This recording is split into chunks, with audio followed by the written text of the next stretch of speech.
Giving you the real from A to Z surrounding the Dallas Cowboys. News, updates, rumors, transactions, takes, and more. So strap up, Cowboys Nation, and start your day off with A to Z Sports. Live with Will Steele. 3, 2, 1. Here we go.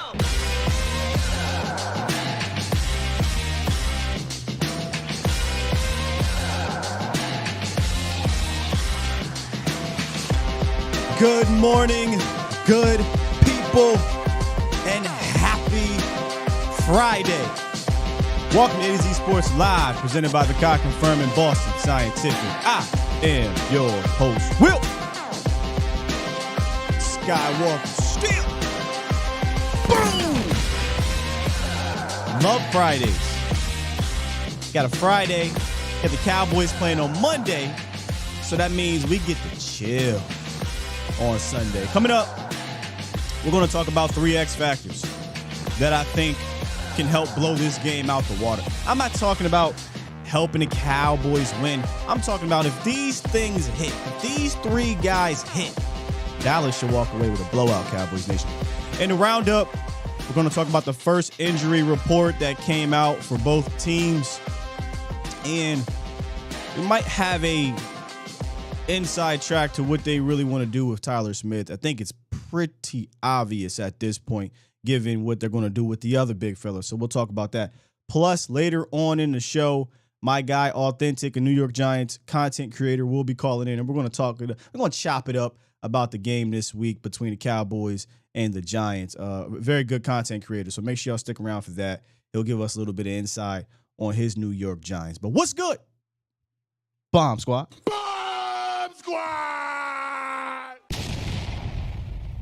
I appreciate y'all for being here early in the morning. If y'all want to call into the show, I see there's somebody already waiting. Just hold tight, hold tight. 351-999-3787. If you can't see the call-in line right there, you can also look at the call-in line down below, scrolling in the DFW turf ticker, the number 1 artificial turf in the DFW area. You can also keep up with me on Twitter. I have my handle down there, @Skywalker Still. So make sure y'all do all things possible to keep repping for your boy. What's good with y'all, man? Did y'all watch that game last night? I don't want to be that guy. You know what I mean? I don't want to be that guy. But Amari Cooper sure looked good. I'm just saying, he sure looked good yesterday. But no, we're not going to do that. This is not what this is about. We're not going to do that. Good job, Amari Cooper. Good job for you, sir. He's doing his thing, and that's cool. But hey, we're going to push and root for our guys: Noah Brown, CD Lamb, Simi Fehoko, Kavontae Turpin. We're going to root for these guys, all right? We're going to root for these guys and hope they do well. Amari Cooper. Yeah, he cooked them. He definitely cooked them. But hey, listen, we're going to hit this roundup real quick and come out and jump right into the X factors and chop it up with y'all. I want to chop it up with y'all too for the day. It's Friday. It used to be Feel Good Friday. Should I bring that back? Should I bring Feel Good Friday back? We'll see what's up with that. I'm going to pretend like it's a Feel Good Friday because it is Friday, you know what I'm saying? So let's go ahead and get this thing started. It's time! It's time! It's time! It's time. It's time. It is time for... It's time for the morning roundup. Round 'em up, boys. Oh, they do it. Hey, oh, they do it. Hey. Yo. First injury report came out for both teams, and obviously you probably can't see that right there, but I'll keep you informed. I'll update you right now. There really wasn't any concerns from the Cowboys standpoint, but there was a slight scare. I hate to even use the word scare, but Micah Parsons and Trayvon Diggs did not participate in practice yesterday for 2 different reasons. Diggs had a non-injury personal reason, and Micah is dealing with some congestion, which he's been dealing with for a few weeks. You know, I reached out. I had to reach out about my guy. right? And he went and got that checked out yesterday, and we'll see how he's feeling. But he's been dealing with that for a few weeks now, but nothing to get alarmed about as of right now. I had somebody on Twitter ask me, hey, what about his leg? I saw him limping. I've heard nothing about that being an issue. So I don't think whatever congestion he's dealing with is going to keep the young Lion out of that game. Not happening. Not happening. As for Diggs, not really sure what that was about. And then Michael Gallup did participate in full. I mean, that's a major indicator that he's going to play this week. It's just a matter of how much, And because they don't play till Monday, we'll get another injury report probably today and Saturday, if I'm not mistaken. So we'll keep our eyes and ears open for that. And then on the other side, the Giants are dealing with a lot of dinged up guys, a lot of them. But the biggest name is Leonard Williams, who did not practice. He's dealing with that, I believe, MCL sprain. I have a feeling he won't play. I mean, he didn't practice yesterday, but you never know. However, Azeez Ojulari and Kayvon Thibodeau did practice. They were limited. Azeez already came out and said, I'm playing Monday. And just based off the vibe that I get from Kayvon when I watched his interview, I think he's playing as well. So it's going to be a challenge for our young tackles and our young interior guy in Matt Forniak. If he plays, we'll get to that point. But I'm excited to see this matchup, because Tyler Smith has been handling his own on the outside for the most part against some really damn good players. So I want to see this rookie-on-rookie competition here. And I do like Kayvon Thibodeau. And Azeez is good, too. So it's going to be a challenge for Terrence on the other side. Those guys are probably going to flip a little bit. And that could be a determining factor. First injury report is brought to you by our guys over at OSMI, the Orthopedic and Sports Medicine Institute. They provide arthroscopic and robotic assisted orthopedic surgery, foot and ankle surgery, sports medicine, physical therapy, and a ton more. Their team of orthopedic specialists have offices in Fort Worth, Decatur, Mansfield to provide state-of-the-art orthopedic care to the North Texas area. When it comes to medical care, you and your loved ones deserve the best possible experience. So schedule your hassle-free appointment today at osmifw.com. We do a ton of doc talks with the head doctor at OSMI. It's fantastic. You guys seem to love those, and we'll keep those up every single month. All right, Dak Prescott returned to practice, and I use air quotes. Y'all can't see me. I'm using air quotes. He returned to the practice field. He's, according to reports, gripping and throwing a training ball, not throwing footballs yet or taking snaps. He's only 10 days removed from surgery on his right thumb fracture, but this is a part of him building towards a quick return as early as week 4 or week 5. So we're talking about next week against the Washington football politician people or the Rams in week 5, if I'm not mistaken. Yep, the Rams in week 5. So once they didn't IR him, it was pretty obvious he was going to return within that 4-game span. So we're talking about missing what? Week 2, 3, 4, 3 games. Yeah. Missing 3 games. Because if he misses 4, then you should have just kept him on IR. So I'm no doctor. I still think it seems a bit early, but hey, they did the surgery. Dak is a very optimistic person. Jerry's a very optimistic person. So, I just hope he's completely healthy. That's all I care about, is be completely healthy when you return.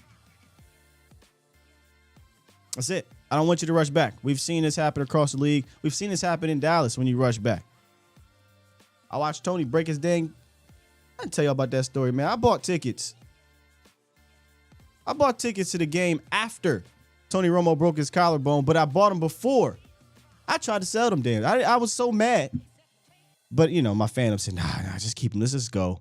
And we ended up pulling that game off with Matt Castle playing horribly in Washington. Shout out to Dan Bailey. What a game. And then finally, we get some, I don't want to say resolution. There's no resolution in this situation, but we get something tangible around the Jason Peters thing. Earlier in the week, I came on here and said, hey, man, I ain't heard nothing about guard just yet, but I'll keep my ears down there. Reach back out to somebody else. Guard's possibility. 2 days later, Cowboys offensive tackle Jason Peters, as I'm reading this here, was getting work at several different offensive line positions today. When he signed with the Cowboys, they thought he would play left tackle, replacing injured Tyron Smith. Now it could be left tackle, left guard, or right tackle if needed. All of this just feels like we're just trying shit out. Like there's no plan here. I have no idea what to do with Jason Peters at this point. Right tackle? What are we doing? Your right tackle's playing fine. Your left guard's not. Put it this way. If you're going to replace anybody on the line, and it's not going to be Tyler Smith, and you want to do the development thing, cool. But we're really thinking about replacing Terrence, who's playing better than the left tackle. What are we doing? And maybe they're just talking about him being swing, which he played a lot of right. But listen, man, I don't know what the plan is here. I don't even think Dallas knows what the plan is here. I think they're just trying to figure this out. Hey, man, go get some reps at left guard. Let's see what you look like. Go get some reps at left right tackle. Let's see what you look like. But it sounds like they don't want to touch Tyler. And they want to roll with the development. They remember the other day we talked about development versus best five. It's clear they're not really with the best five situation. So they're going to roll with development. All right, cool. You're going to roll with development. So now how do I fit the best five within that development?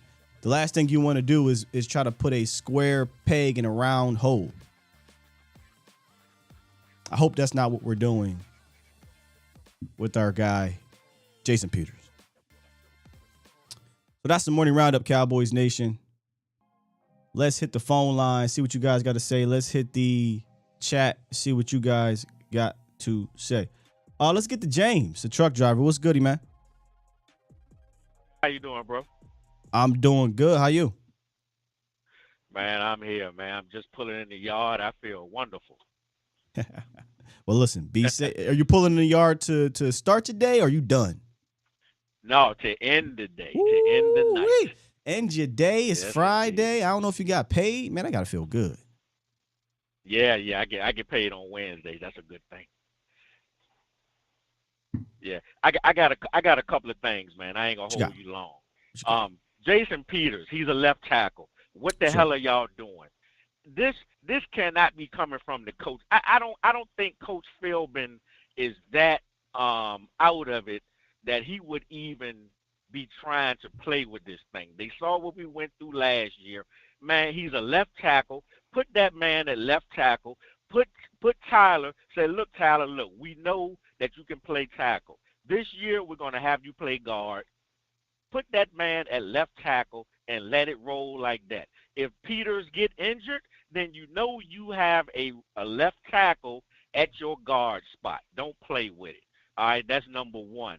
Number two, did you see the I know you did.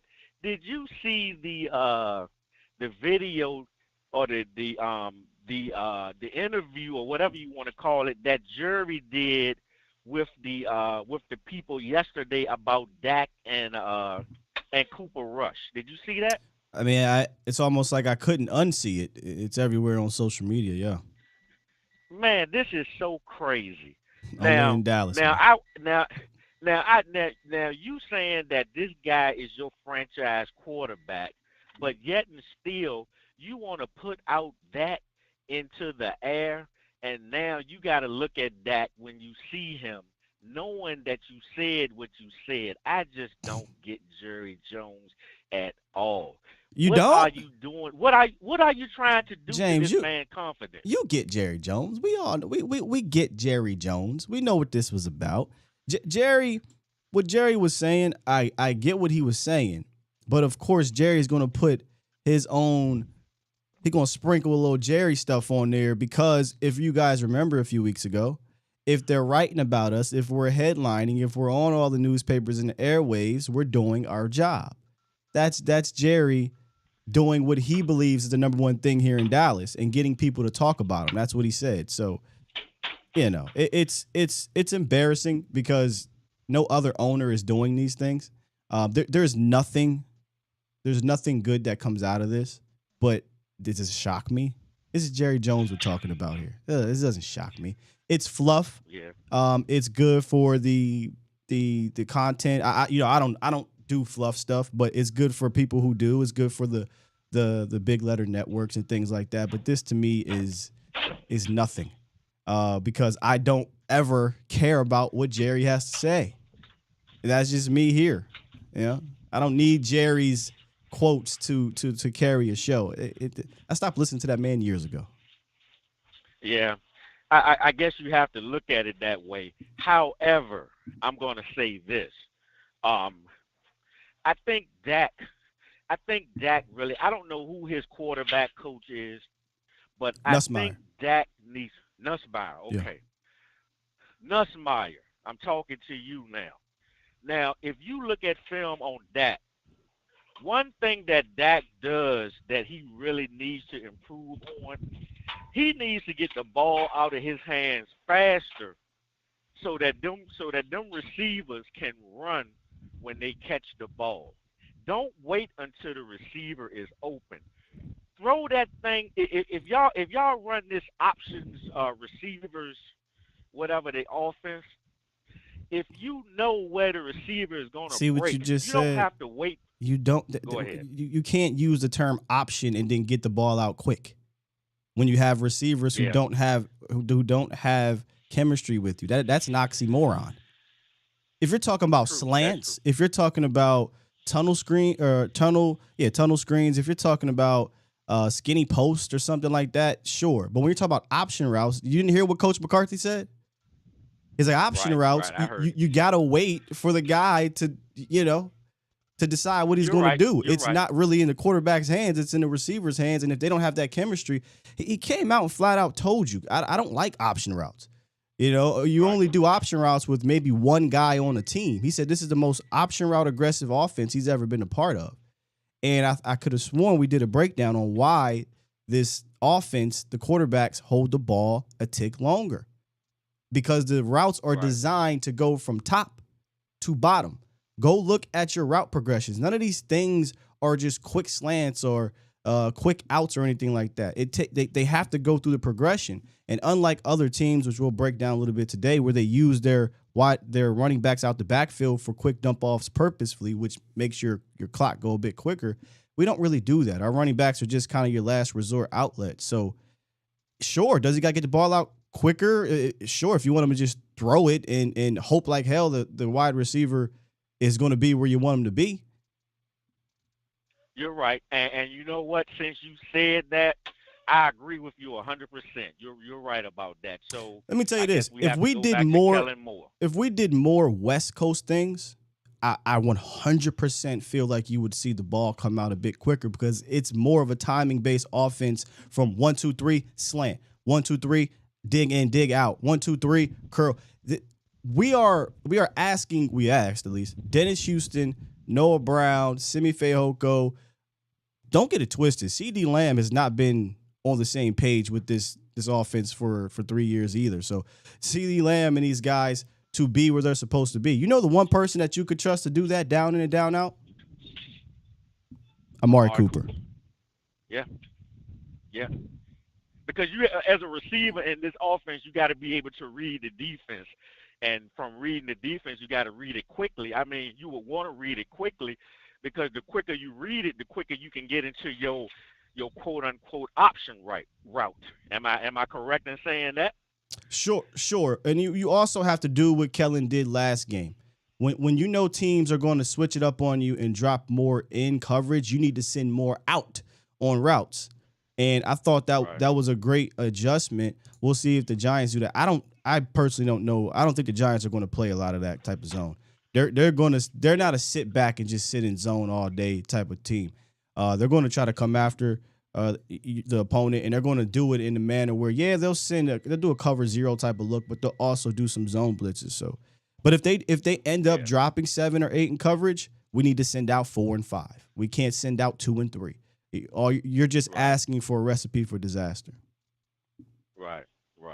Well, so I guess the problem is Kellen Moore again, which is what we came to that conclusion 2 years ago. Kellen doesn't help at all. I mean, it's a collective issue, right? Y'all know me. I'm all about the effort. Dak need a little effort in the system. The two things that to me that are I don't call them issues, but I would like to see him have some more effort in the system, right? And then finish. Those are the two things to me. Everything else from a quarterback standpoint, he can do. I mean, it's right there. Just pop on the tape. It's right there. He can do all the quarterback things. But I wish he had a little bit more. Hey, Kellen, this sucks. We're not doing this. Yeah. Yeah. He's a coach's player.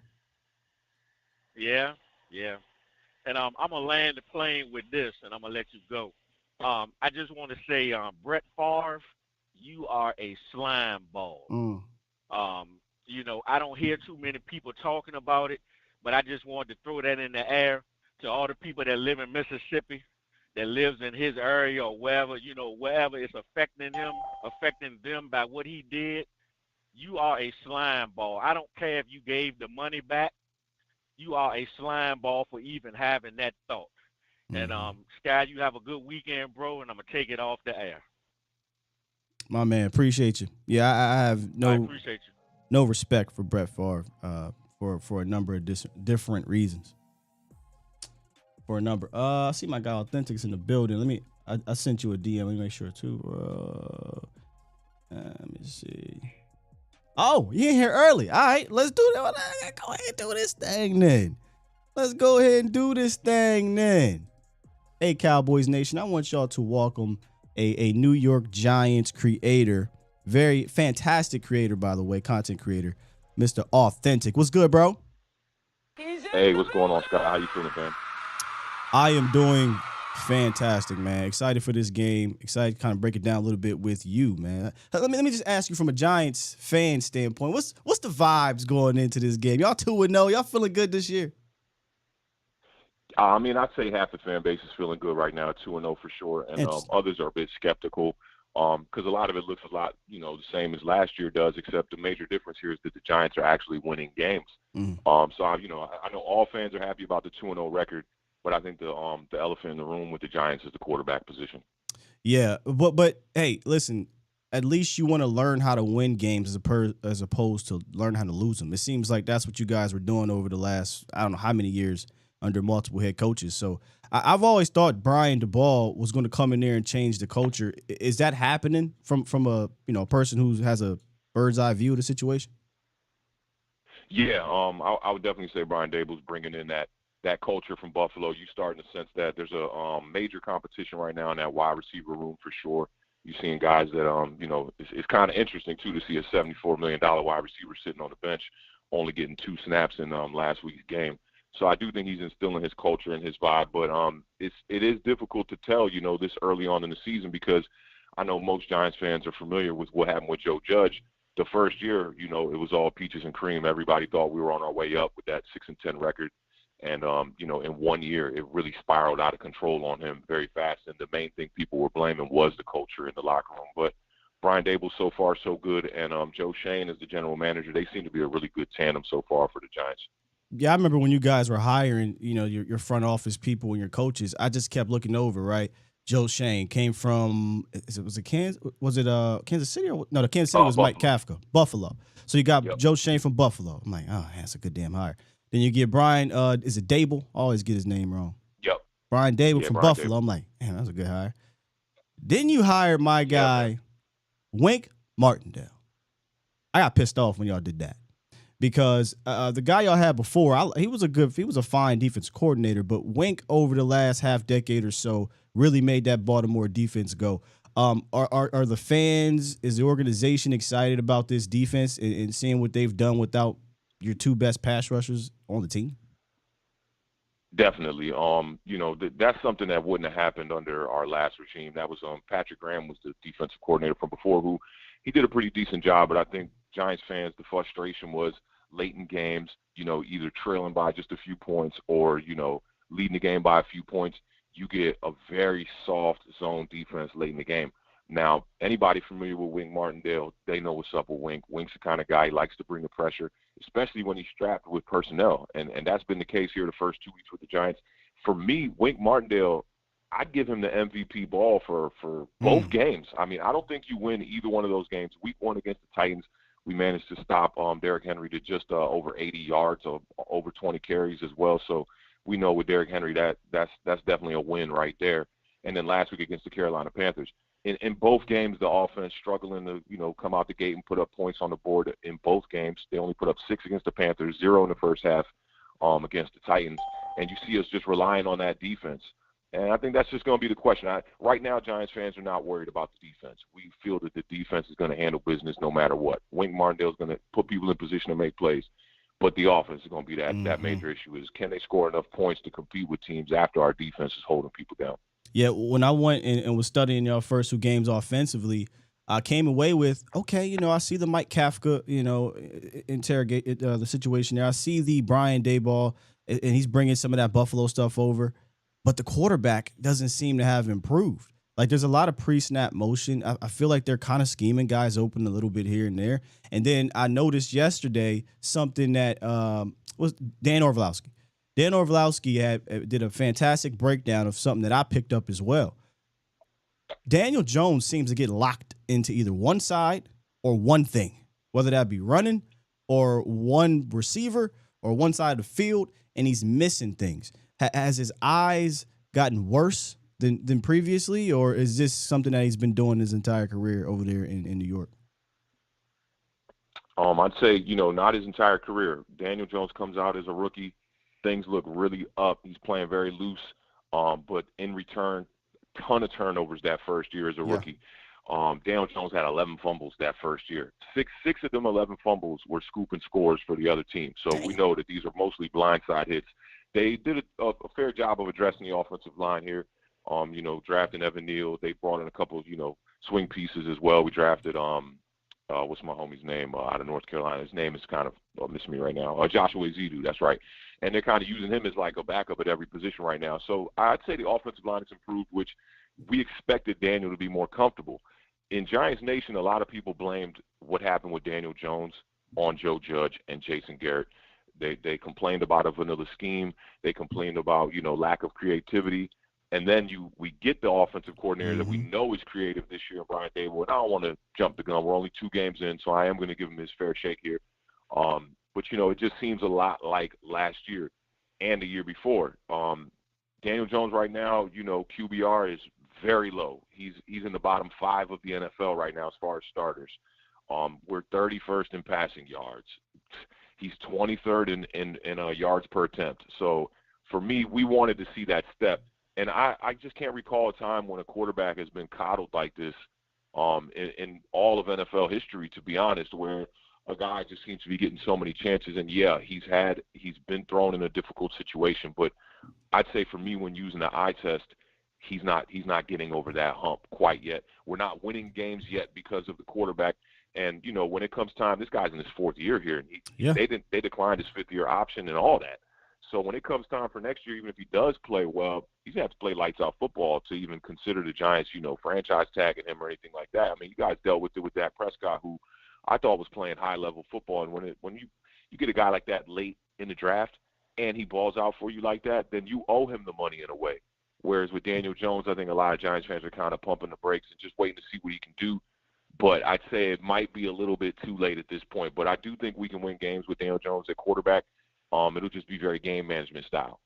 I'd imagine y'all would definitely be filling up the plane to get Dak Prescott if he was available. I'm just saying, it's a different story. It's interesting. I had a conversation with one of the Giants content creators that's a dude I respect very heavy, and he was saying, he's kind of happy that Dallas gave Dak that money, and he was happy that the Eagles are considering giving Jalen Hurts that money. And I'm like, bro, you don't want that kind of division threat, at the quarterback position. Dak Prescott, I want to say, is like 9-2 against the Giants or something like that. Yeah. So I don't want to be dealing with that with the next couple of years. Some people look at it like if you don't have a franchise quarterback, top 5 elite status, that you don't necessarily have the quarterback. For me, it's about getting a guy in the top 10, a guy that you can rely on late in games. And I think Dak Prescott is that the last memory that people have from Dak Prescott isn't a good one. Right. I'd say even in this beginning of this season and last year in the playoffs.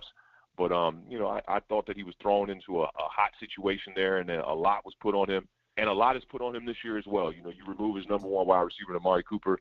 I don't think you can expect the offense to move as fast as it did when Amari Cooper was there early on, how it is right now. Y'all hear this, Cowboys Nation? This is an opposing rival fan. I appreciate you, man. So listen, the Cowboys defense is balling right now, in my opinion, and the reason why you've had a chance in either of these games, and the reason why you won, I think, in game 2. What do you think y'all can do, or y'all should do, to try at least score 14, 17 points? I imagine that's your magic number here on the Cowboys defense. You got to start off early, and then it's consistency, which has been the recurring theme with Daniel Jones in his career. Last week against Carolina Panthers, when we got down, it seemed like the urgency stepped up for Daniel Jones, and that was his best drive of the year so far. He had an 8-play, 75-yard drive. I mean, he was just slinging it, putting it in tight windows. I do think he's going to need some help from the wide receiver corps. They got to figure out what's going on with Kenny Galladay. They've been pretty tight-lipped on the situation, whether it be something that is physical, because he did have the surgery in the offseason. He had a readjusted hip or something like that. So Oof. He is kind of running a little gimpy this year, but I think it's very interesting that the guy that you brought in as a number one wide receiver, and granted it wasn't from this regime, this was Dave Gettleman who brought in Kenny Galladay, and we probably did overpay for him, but to have him on the bench right now doesn't seem like a good look. And then at the same time, your second best threat, I'd say, possibly your first best threat, is Kadarius Toney, the first-round draft what's pick, up with that? He also is struggling with getting snaps as well. In the second game, he only had 7 snaps. So to me, it's like you're leaving guys out there that could be really the starting wide receiver core for this team, because the number one wide receiver for Daniel Jones throughout his career has been Darius Slayton. Now, Darius Slayton's a 5th-round pick. We don't expect extreme high production out of him, but we should get some production out of him. So you got guys like Darius Slayton, Kenny Galladay, and Kadarius Toney really not involved. Darius Slayton hasn't even played a snap yet. Kenny Galladay was very limited in week 1. He had 2 receptions for like 22 yards. And then Kadarius Toney, it seems like when they bring him on the field, it's the most obvious gadget-style type of plays. And that's the same kind of thing I saw under Jason Garrett. And I'm a Giants fan that kind of was giving Jason Garrett not a pass, but I did understand that he was strapped with talent over there, especially with how many injuries the Giants dealt with last year. And you do see Mike Kafka bringing in some new schemes, a lot of pre-snap motion like you did mention. But the results seem to be very much the same right now, with the Giants' offense being more leaning towards the bottom of the league. And the big difference this year is that you actually have a running game with Saquon Barkley. Saquon looks rejuvenated. He's the number one running back in the NFL through 2 games right now. So for me, if you can't get the ball in Saquon's hands, I feel very uncomfortable with relying on the quarterback right now to go out there and beat Dallas. But the one thing I think that we have going for us is that y'all are coming into this game with a backup quarterback. Y'all got fair share of injuries as well, too. Yep. So I think it's a pretty even matchup. Yeah, I said this the other day. I think you might have even been in here. I'm like, I'd imagine the Giants defense or coaches are looking at this the same way we are. Hey, just get us about 14 points and we'll lean on our defense, because we don't believe in the offensive side of the ball on either side for Cowboys or the Giants. So I'm with you, man. I think that it's even in the sense of when you look at it, just offense to defense, defense to offense.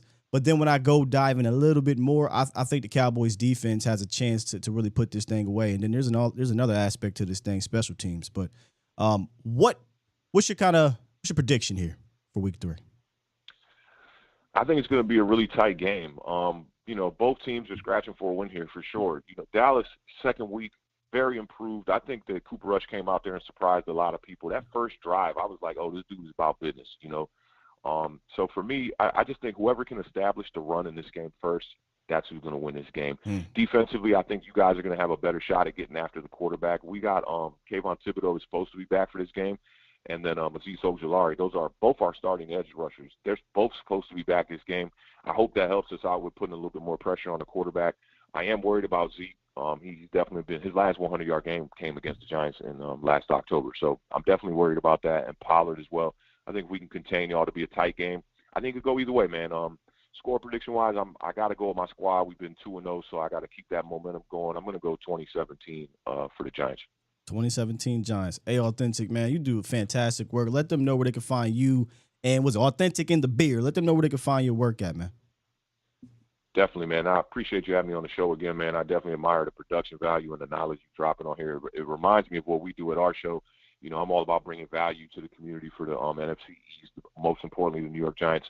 But I do a YouTube show. It's a bit like what you do. I'd call it a show. I wouldn't call it a podcast. Yes. It's like a TV show. Yes. It's called Authentic and the Beard.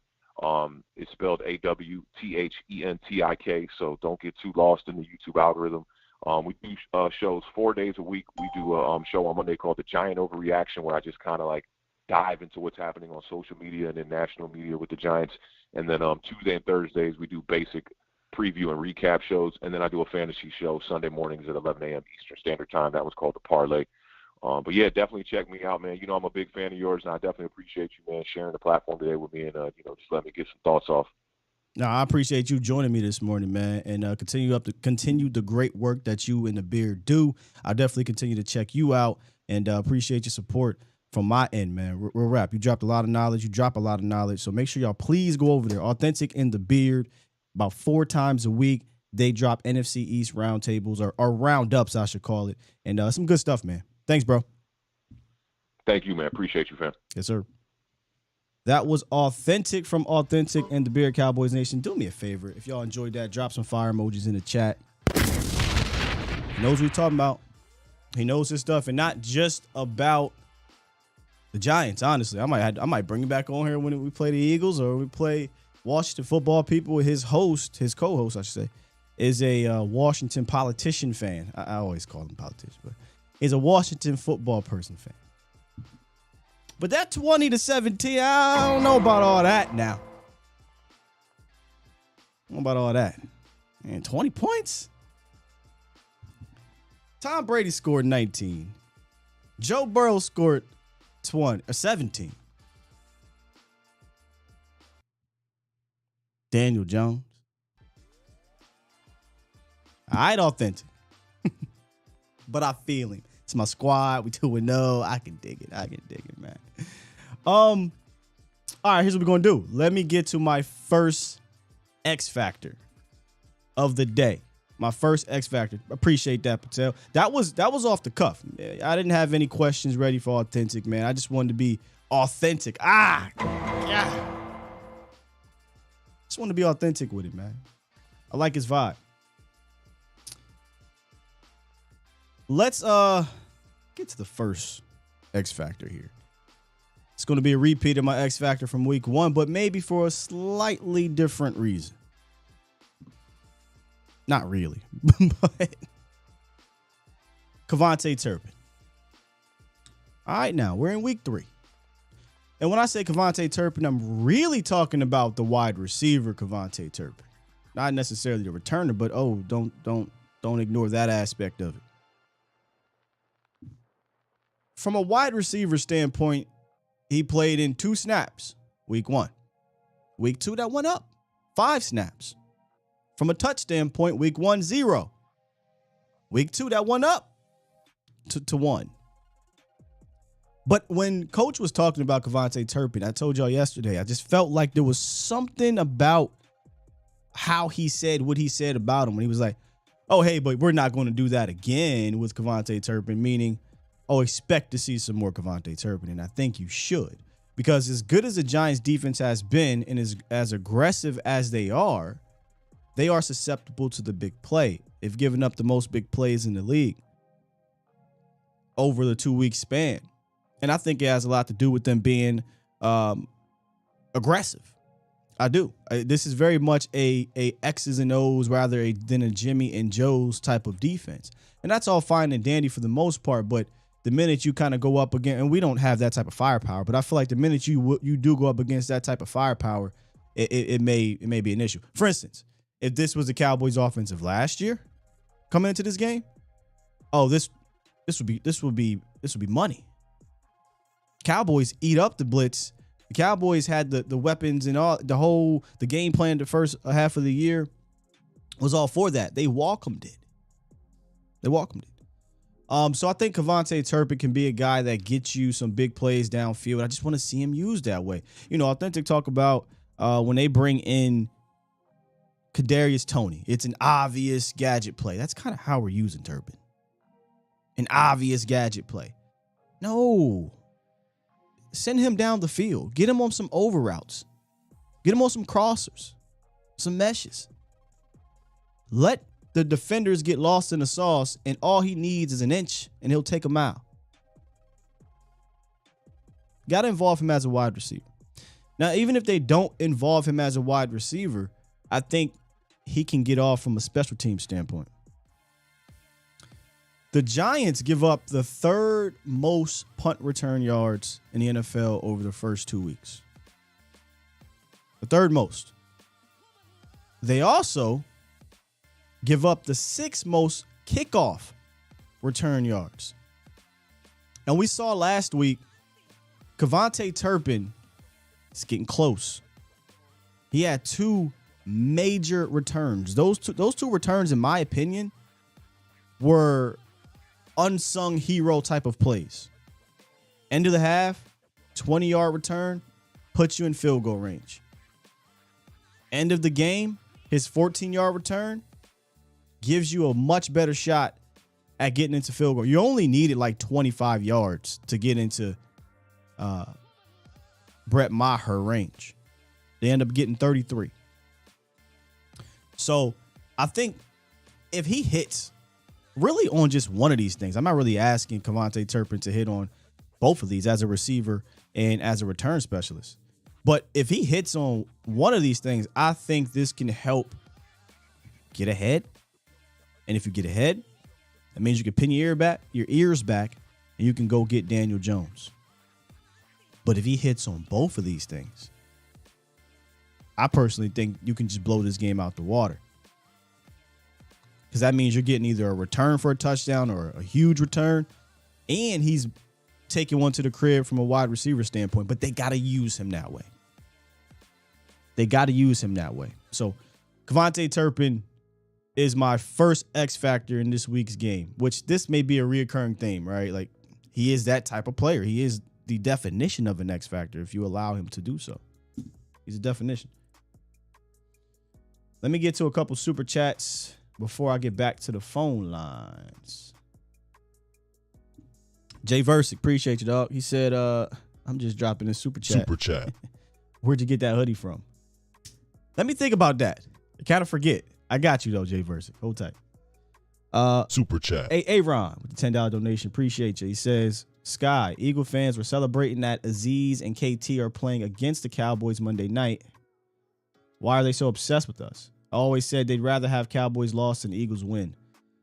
Why are you celebrating a return of another player against opposed? That's weird behavior. I couldn't tell you a damn thing about what's going on in Philly right now. But man, that's Eagle fans. We're the Cowboys.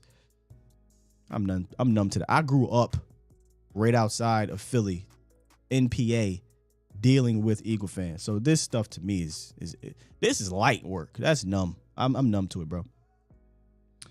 All right, let's get back to the lines. We got DJ on the horn. What's good? Hey, what's going on, Scott? How you doing today, brother? I'm doing fantastic. How are you? I woke up this morning, man. Can't complain. Complain. Hey, my one thing I wanted to touch on this morning is thinking back to last year. I know they haven't been using Kadarius Toney a whole lot, but if they try to go into that vein, because he had a game last year, how would we match up? I know the defense is a little different, but let's say they try to go into that, see if it'll work early, see if they can use that as a means of trying to move the ball down the field. And let's say we do shut down Saquon and stuff of that nature. How do we address the Kadarius Toney situation, seeming that we didn't really have an answer last year? What is the situation? Kadarius Toney had, you heard what he said, 7 snaps in the last game or something like that, 2 receptions for 0 yards. This isn't the same offense. They don't seem to be featuring him. So I can't really give you an answer on a hypothetical that we don't even have any evidence of happening yet. Whereas last year, you saw Kadarius Toney get busy a little bit before they played the Cowboys. So when you went into that game, you were like, hey, man, you got to watch Kadarius Toney on this route, or you got to watch Kadarius Toney getting the ball this way or that way. So, I mean, they haven't done anything with him, number one. Number two, that was, week 5 last year? The Cowboys defense in week 5 of last year didn't have Neville, didn't have Tristan, didn't have DeMarcus Lawrence, didn't have Malik Hooker as your starter, didn't have Jaron Kearse settled into his position, just cut a linebacker who wasn't the greatest linebacker, but that kind of sent some shockwaves through the system. There were only 5 games into that system. You see this Cowboys defense, right? You see they just went up against Mike Evans and Jamar Chase and Tyler Boyd and T. Higgins. Even if Kadarius Toney was being used, I wouldn't be shaking in my boots about it because I just watched this defense go at better players with better quarterbacks. So if Kadarius Toney comes out here and has an anomaly of a game against the Cowboys, hats off to him. But as we speak, brother, I'm not concerned about Kadarius Toney, especially the way they're using him. Oh, fair. I mean, and all of that was a bunch of nothing anyway. He had a lot of empty yards, so to speak, because I don't think he had a touchdown, but he had like 174 yards. He was just annoying. Well, he had a lot of yak. He was getting busy with the yak, and he had for sure. He had a crazy catch on the deep ball to Anthony Brown too. Fair. Well, I mean, keep doing what you're doing, brother. I just wanted to tap in. I mean, I haven't been able to do much here recently, but I'm going to start getting back with you, especially since we're in season now for sure. But I appreciate what you're doing, you on this show and when you're over there with Bosch, man. I love what you're doing, brother. Keep it up. Thank you, man. Appreciate you, dog. Yes, sir. First 3 callers on the Pulse of the Nation hotline presented by the Cochran Firm, y'all.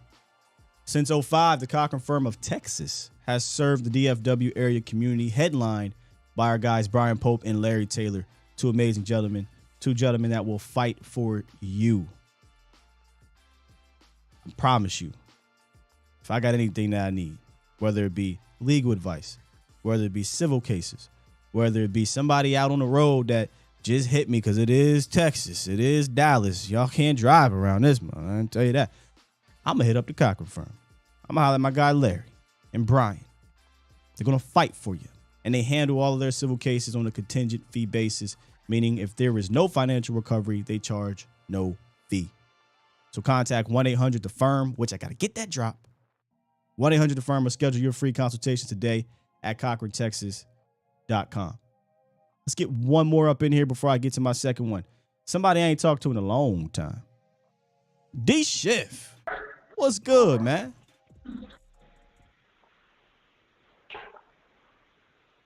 Hey, D Schiff, I got you up in here, dog. Hello? Hey, what's good, D Schiff? Long time no speak. How you doing, man? Hey, man. Yeah, man. I just had a little time to get at you, man. Just wanted to really kind of get at you and just, man, I just kind of what's going on. Moving forward, I think we got a real good chance against the Giants. I'm going to have the attitude of respecting every opponent, right? Because I don't feel like we're just that team that can just kind of look down on the team because of our own flaws, right? But I do know that just if we continue to play the way we play, kind of want to comment on the Steve Young comments when you talked about Rush studying that.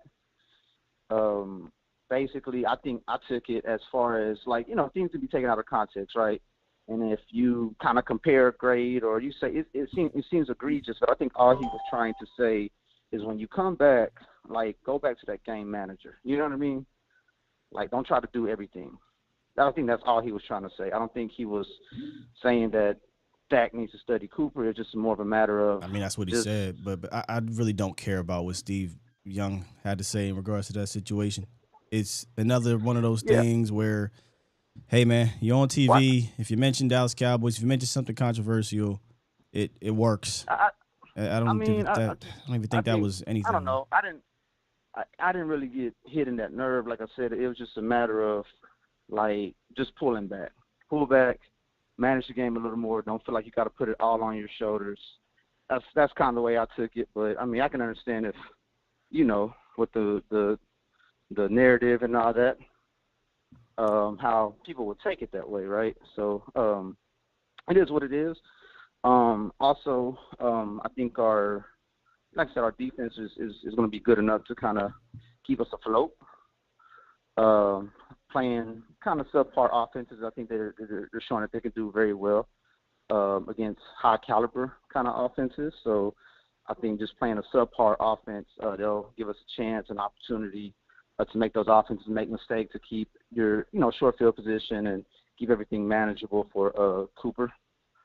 But just going back, like I said, hoping Dak can just kind of manage the game a little bit better than he did against Tampa. I've just seen like this progression of him, and you get paid that much. You're constantly having your name thrown into the league conversation. You're going to do what you can to kind of prove and kind of make your point and establish yourself in that upper echelon. But sometimes that comes to the expense of what the game plan needs to be and overall what our makeup is right now. We should be a more run-oriented offense and just kind of have Dak pull out those clutch plays that Cooper Rush just can't do, right? Dak has the ability to make those plays for you in that game, but just be more cerebral about, using his talents versus thinking that he has to carry the team, especially with a talent like Micah Parsons, who is now, I think that's your leader. That's your catalyst now. I know the quarterback has to be that, but I think we're just playing. We just have a new makeup, new team. And also, Scott, man, I wanted to kind of get at you, man. Earlier in the year, we talked about the Tampa Bay versus Tennessee. We kind of got into a heated debate about the rushing attacks, and I'm kind of up on you, bro. Would you care to dive into it? I don't know what you're talking about. We were talking about yeah, go ahead. We were talking about just kind of a rushing.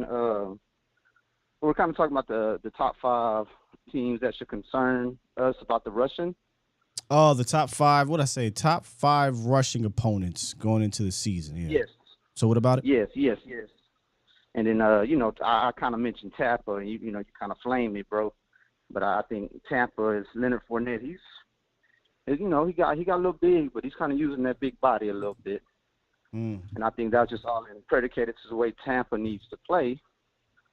Without having, some of the firepower they had, I think they, adjusted and, just kind of are becoming more run-oriented than they've been in the past. But, yes, sir. And I think Tennessee's rushing attacks being affected because, Tannehill is being bad Tannehill. So that's all I got for you, bro. Good talking to you, man. Did you watch the Tampa game last week?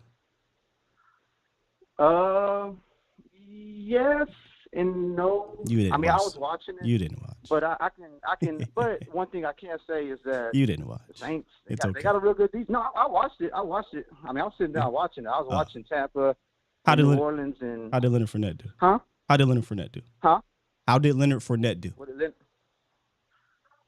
That's second game, but that's the Saints have a formidable run defense. But he's still. What's his ranking? He's top 5, right? He averaged Russian leaders. He averaged 2 point. He's top 5, right? He averaged 2.7 yards per carry last week. He's top 5 though, right? Russian. So what you're doing here is I don't know the exact word for it. So week 1 matters. Week 2 doesn't. No, it's a long season, and that's kind of getting on my nerves. Exactly. It's a long season. Relax, buddy. Relax. Leonard Fournette ain't built like that. But what defense did he play? He played the Saints. He's top 5 playing he's going to get some easy defenses. Okay. Because that's 2 of the harder defenses that he's going to see this year. I'm under the assumption Leonard Fournette is more of a dangerous rushing tack than Derrick Henry, is what you're saying to me. At this point, that's kind of. What's Tennessee doing? They're 0-2. Derrick Henry is. I don't know what that. I can go look for you. I don't know what Derrick is doing. I don't think anybody in the world would say. Leonard Fournette is. Again, I was using the context of the teams. Like again, talent-wise, yes, Derrick Henry is way better than Leonard Fournette all day. His legacy is going to be cemented more than Leonard Fournette. Yeah. I can't argue that. That's not what I'm arguing though. No, I was arguing for this season, which rushing attack would you be more scared of? I would be more scared of Tampa. Tampa's rushing attack. I mean, I'm not scared of anybody defensively, but yeah. But I'm just saying it's just looking more formidable than Tennessee's rushing attack is all I'm saying, as a regard to the offensive line and the threat of having a quarterback that can open up the running game for you. That we did agree on. That part of it we agreed on, but I wasn't talking about that when we did our breakdown. We were talking about just strictly rushing. But we did agree on, if you add other aspects to the fact, I should have put actually the Green Bay Packers in there, because they got a quarterback that can make you pay for that aspect. And I actually think A.J. Dillon and Aaron Jones might be probably the toughest duo you're going to face this year. But hey, I get it. You gotta get something off. I understand. I feel y'all in the chat. Yeah, all right, guys. Weird vibes, man. Yeah. All right, man. Mm-hmm. Salute.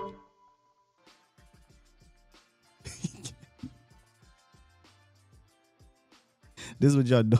I ain't gonna lie, I'm getting cooked. I don't know, man. Some people, they make them feel, they gotta feel good about something. Hey, cool. Yeah, man. I appreciate D Shift. That was strange though. I don't care about being right or wrong about stuff. I truly don't. That's not what we do on this channel at all. In fact, I was happy as hell to be wrong about the Bengals game. Your flex was some random content I'm trying to fulfill. It's strange behavior, but hey, it's all good. Trey,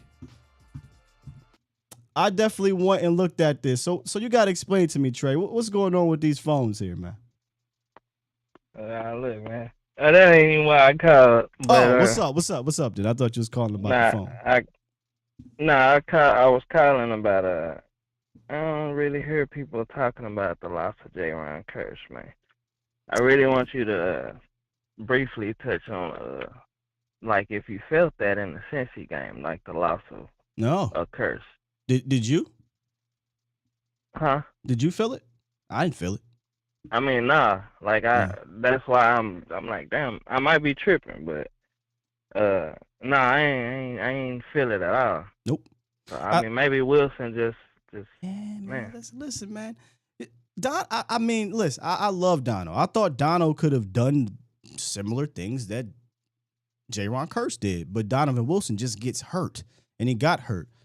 So, I think a lot of people came out and was like, hey, man, if it's going to be a position you take a loss at with one of your starters, safety's the one, because you got three of them dudes, where Hooker, J-Ron, and Donovan Wilson, and then you got two young guys you like. So I don't think they're going to fill it all crazy, and that's not a knock on J-Ron. I think that's a good thing for your defensive, your depth. So, yeah, for sure. Yeah, and then when you get him back, guess what? Now that big nickel is even better. And the DM, the first link I sent you was the little clip of, it's like 6 months ago when we signed Dante Fowler, and we re-signed Anthony Brown and Schultz. Okay, I had cracked my phone during that little clip. You were here. You like, so you threw your phone? I sent you the picture of the phone that I cracked, and I clipped the video from yesterday of me apologizing. So whenever you get time, it all makes sense to you. All right, when the show's over, I'm gonna definitely go over there and check it out, man. All right, my guy. Appreciate you.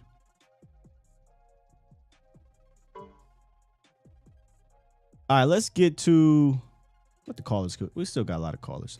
Let's get to my second X factor of the game, and it's Anthony Barr. Take a quick turn here.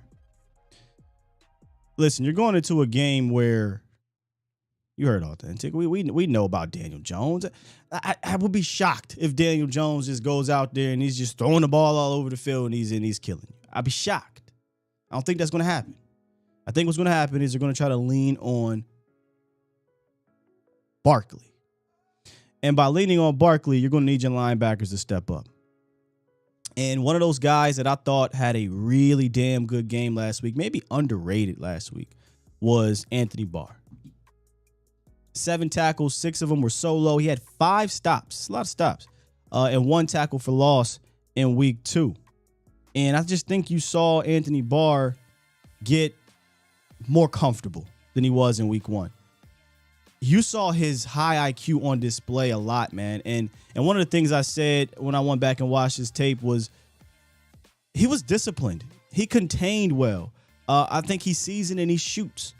I don't recall too many games from our backers where they were containing the way he was containing. He was making guys cut back in. He looked like the type of backer where I'd be like, all right, I think we can move Michael Parsons down and just let him go ahead and play defense anyway. You know, that's how he was looking to me. Now, it's only the second game of the year, but I feel like he got his feet up under him, and he's only going to continue to get better as long as he's not hurt. As long as he's not hurt. But he did a lot of things I was encouraged about, man. He was disengaging. He was reading. He was forcing things back inside. And he showed his versatility. He aligned all over the place. He had 20 snaps on the defensive line. He had 36 snaps in the box. And he had 3 snaps out in the slot. I think if you're going to stop Saquon Barkley, obviously it's going to take, guys up front to not get overpowered. But then you need that second level, the LVEs, the Anthony Barrs, to play well. And I just think Anthony Barr is going to be critical here because he's going to be lined up everywhere. Don't get it twisted. LVE is going to be critical as well. He's going to be critical as well. But if you go back and look at week 2, the average tackle depth for Anthony Barr was 3.7 yards. LVE's was 5.7. Now, not all of that is his fault, but because he had a couple tackles down the field in the passing game. But it just goes to show you, and you can just pop on the film. I mean, Barr is just so much quicker to see it and go. That just is what it is. So I'm going to keep an eye on him over the next few weeks because if he continues to ramp it up, it's only going to make this defense that much better. So that's my second X factor, man. We talked about his 7 tackles week 2. I think he sees it and he shoots it, and he showed his versatility by lining up 20 times on the D line and 36 times in the box. What I see from Donovan Wilson, what my guys say, Mike McCarthy, impact. It's not too many players I'll stand on, but Donovan, I just love the way he plays. I know at some point he's going to hit somebody so hard he might get hurt, but until that happens, man, Dono's going to go 125% out there and try to take your head off. He feels well. He's a playmaker too. He had a pick in game 1. We forget in 2020, Donovan Wilson had a statistical year, an impactful year at the safety position that we hadn't seen since like Barry Church or something in 2012 or whatever. So yeah, man, Donovan Wilson is good. How long is the question? Let's get to A Hatch. What's good, Hatch? What's up with it, baby? What up, man? What's up, Skywalker? What's up, Cowboys Nation, man? Y'all know what it is, man. Drop the likes, man. Hit the subscribe button, man. Stop playing. Y'all know who it is, man. Heard it, man. You heard it, man. Hey, man. Brody, congratulations, bro. You know what I'm saying? You know, we had this, they talk about you and Vox doing something together. You said, man, you got to hold on. We'll talk about that one day later. And so y'all got yeah. Yeah. And now y'all got that volume popping, bro. It's popping. Hey, yeah. I've been trying to get in here, but, I've been working. I'll be at the back of the line. So, It's all good. I can't get in here. I'm off today. So, I'm going to come see you at the, I work the stadium. So, y'all be trying to get over there. And on that damn Bucks game, you was so damn pissed you got out of there as soon as I was walking over there. I was like, God damn. But this Dak talk with this Cooper Rush, bro, yes, Cooper Rush does know the playbook. But he can't make all the plays in the playbook. So stop trying to compare him to Dak, bro. Everybody know Dak is that motherfucker, all right? Cooper Rush is leftovers at your auntie house. You feel me? So stop playing, man. But so that's funny as hell. Listen, I definitely do not think Cooper Rush is as good as a Dak Prescott, but I do think we need to obviously get behind him, and I do think that the first two drives, specifically the first one, and then a couple of the throws in between are encouraging, right? We want to build on that. Right. What I don't want people to think is that you just going to get in here and just have Cooper Rush just slang this ball around all day. That's not the case. He is third in the league in off-target throws. And I know most people are not going to pop on the tape. We tried to show a little bit of it here on Tuesday. But after that second possession, which was mostly rushing, it was really weird. And I'm being nice, using the term weird. It was very weird. It didn't look good. But then you got the final possession. Yeah. No, keep going. But then you got to the final possession, and he made the throws you needed to make, and that's what counts, right? So what you want to do is build on top of that. Go to the film room, see what I can get better at, and build on top of that for next week. And your coordinator has to continue to help him out. I don't care who the damn quarterback is. He has to continue to help him out and find ways to win. But, yeah, let's not get ahead of ourselves here about Cooper Rush is not winning you a Super Bowl. Like, he's doing his job right now, and we should be happy about that. Yeah, and then to that second X factor, man, you took the words out of my mouth. Man, this dude was setting the edge. This dude was coming up, knocking everything out, lights out. You hear me? Yeah. Awareness, talking about football awareness. Yeah. Dude, head on a swivel at all times. Can see everything. You want to throw behind? You think you're going to throw behind my left shoulder? No, I'm going to jump up and bat that down. You talking about Barr? Look, yeah, about Barr. Yeah. Yeah, so, like, our defense right now, we just scratching the surface. So, everybody just wait. You know what I'm saying? I had to get on a lot of people's butt because I was like, everybody like, y'all lost to Tom Brady. I said, what's your team name and tell me how many times they done beat Tom Brady. Facts. Everybody shut the hell up, Sky. Everybody shut the hell up, Sky. Have you ever had Tom Brady one touchdown? One touchdown, threw a pick. Made that man get rid of the ball. Made that man get rid of the ball faster than any point in time in his career, dog. In his career.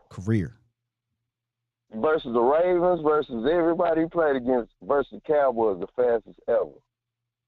Then let you know, that's letting the league know, hey, you got a bummy quarterback gonna hold that thing for 3 seconds. We on his ass, man. Want it. But, you know, I ain't going to hold you up, Sky. I just had to come give you your fruits, man. And this weekend, they are away, so I'm not working at the stadium. So if you are at live, I will be up there with you, brother. I'll be there. Yep, we'll be honestly, I don't know where we're going to be. They've been moving us around, but we'll be there. Either we're going to be in the Miller Lite room or we'll be at Revolver where we usually are. So I'll be there, man, on Monday. All right, I got you, bro. Be easy. Keep it up, man. Appreciate you, dog. I'll let you later on at 3-ish Mafia. Actually, you know. No, we're not. We don't do Fridays, so you won't see me there. But he'll probably, still don't. Yeah. He'll probably drop a film or something. But it's all good. That'll work. All right, well, man. you know I'm gonna drop the lights at all time, man. Everybody drop the lights, man. Stop playing. Sky, holla at you, bro. Appreciate you, dog. Yeah, X Factor is Anthony Barr, still X Factor to me. Somebody in the chat said, who was the other X Factor? It was Kevontae Turpin. Let me see if I got it here. Oh, no, I got the Cooper Rush one. Where's the Kevontae Turpin one at? There you go. That's Tony Pollard. Come on, what are we doing, man? What are we doing, Sky?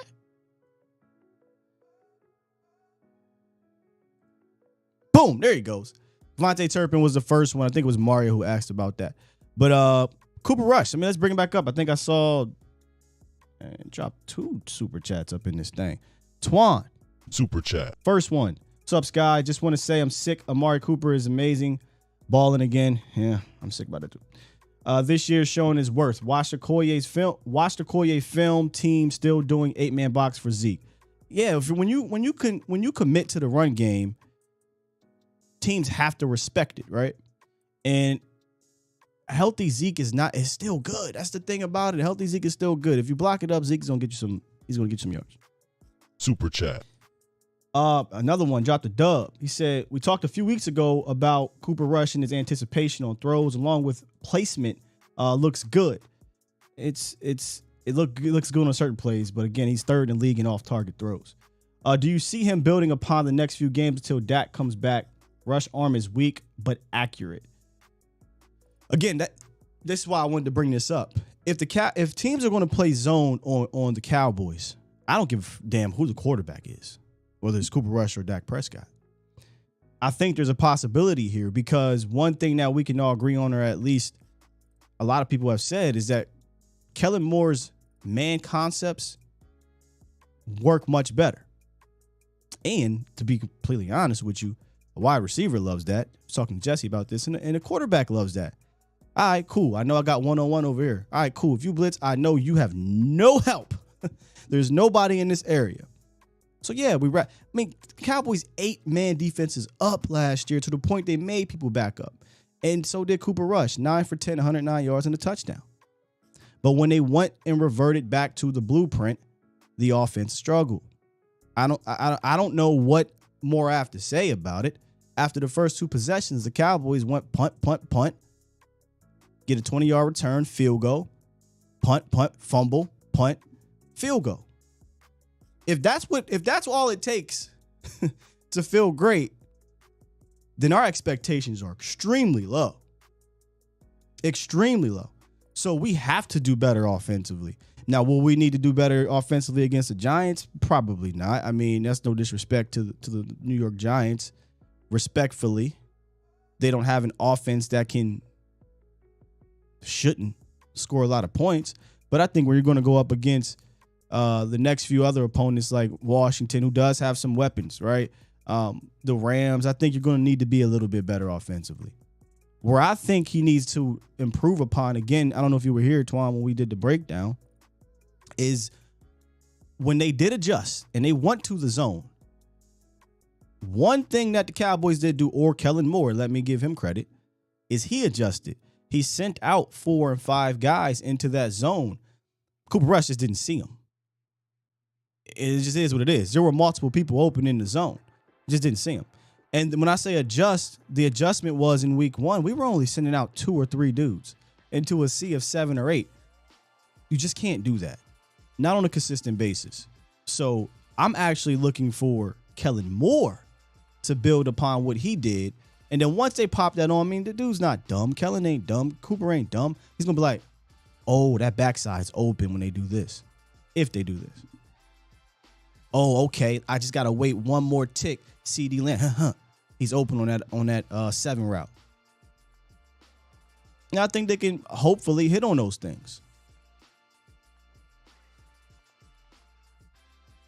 I think this is a little bit of a case of week 1 was so bad.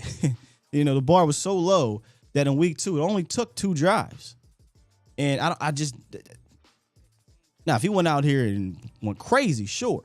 Whereas last year, when Dak got hurt, he just came off of a 300-something yard game against one of the better defenses. Bill Belichick threw a walk-off. So when Cooper Rush came out and had really a similar game, people don't want to talk about it, but it was kind of similar, a very erratic game, and it had a walk-off at the end, nobody was like, yo, keep this man in. Because the dude, Dak, just had an amazing game the week before. So very, you know how our fan base is. You know how media is, man. Dak doesn't play bad as he played in week 1. We're not having this conversation. Offense scores some points. We're not having this conversation. Play bad. Day 1. Controversy. What are we doing? It's irresponsible, man. Let's get to 850. What's good? This is Dallas Sports 1977. How you doing? Oh, what's up, man? Sound like you had me on. Let me get you on. Let me put you on the cell phone now. Yeah. How you doing? I'm good. I can hear you. You just was kind of in the distance. Yeah.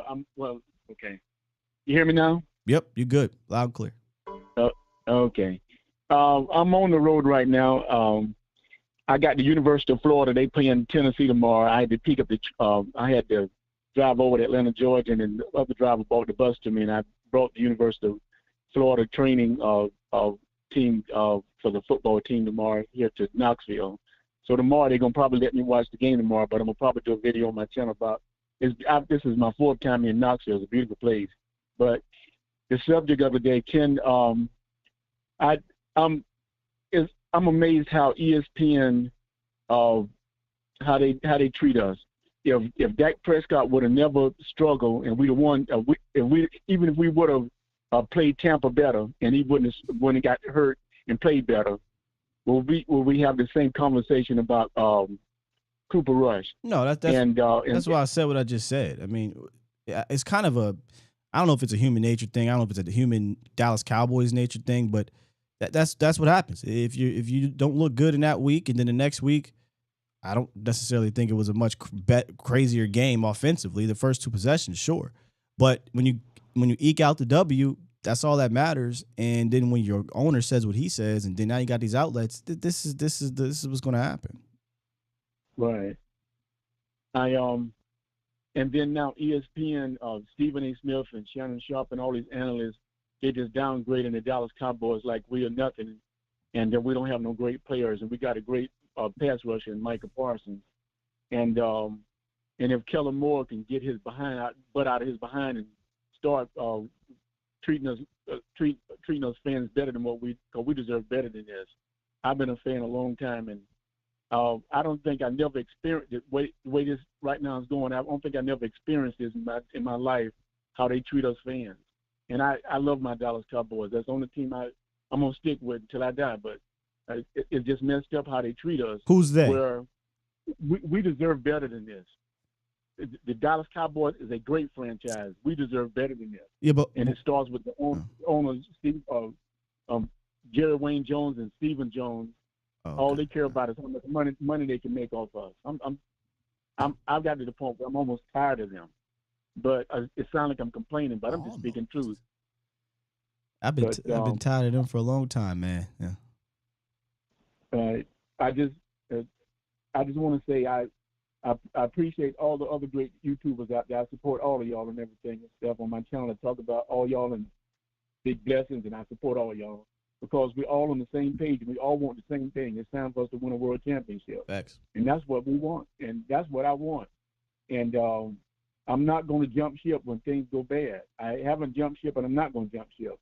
We got a lot of fans out there who jump ship and jump on the bandwagon when things going good, and when things going bad, they turn against us, and that's wrong. Yeah, I appreciate the call, man. Continue to fan how you want to fan, man.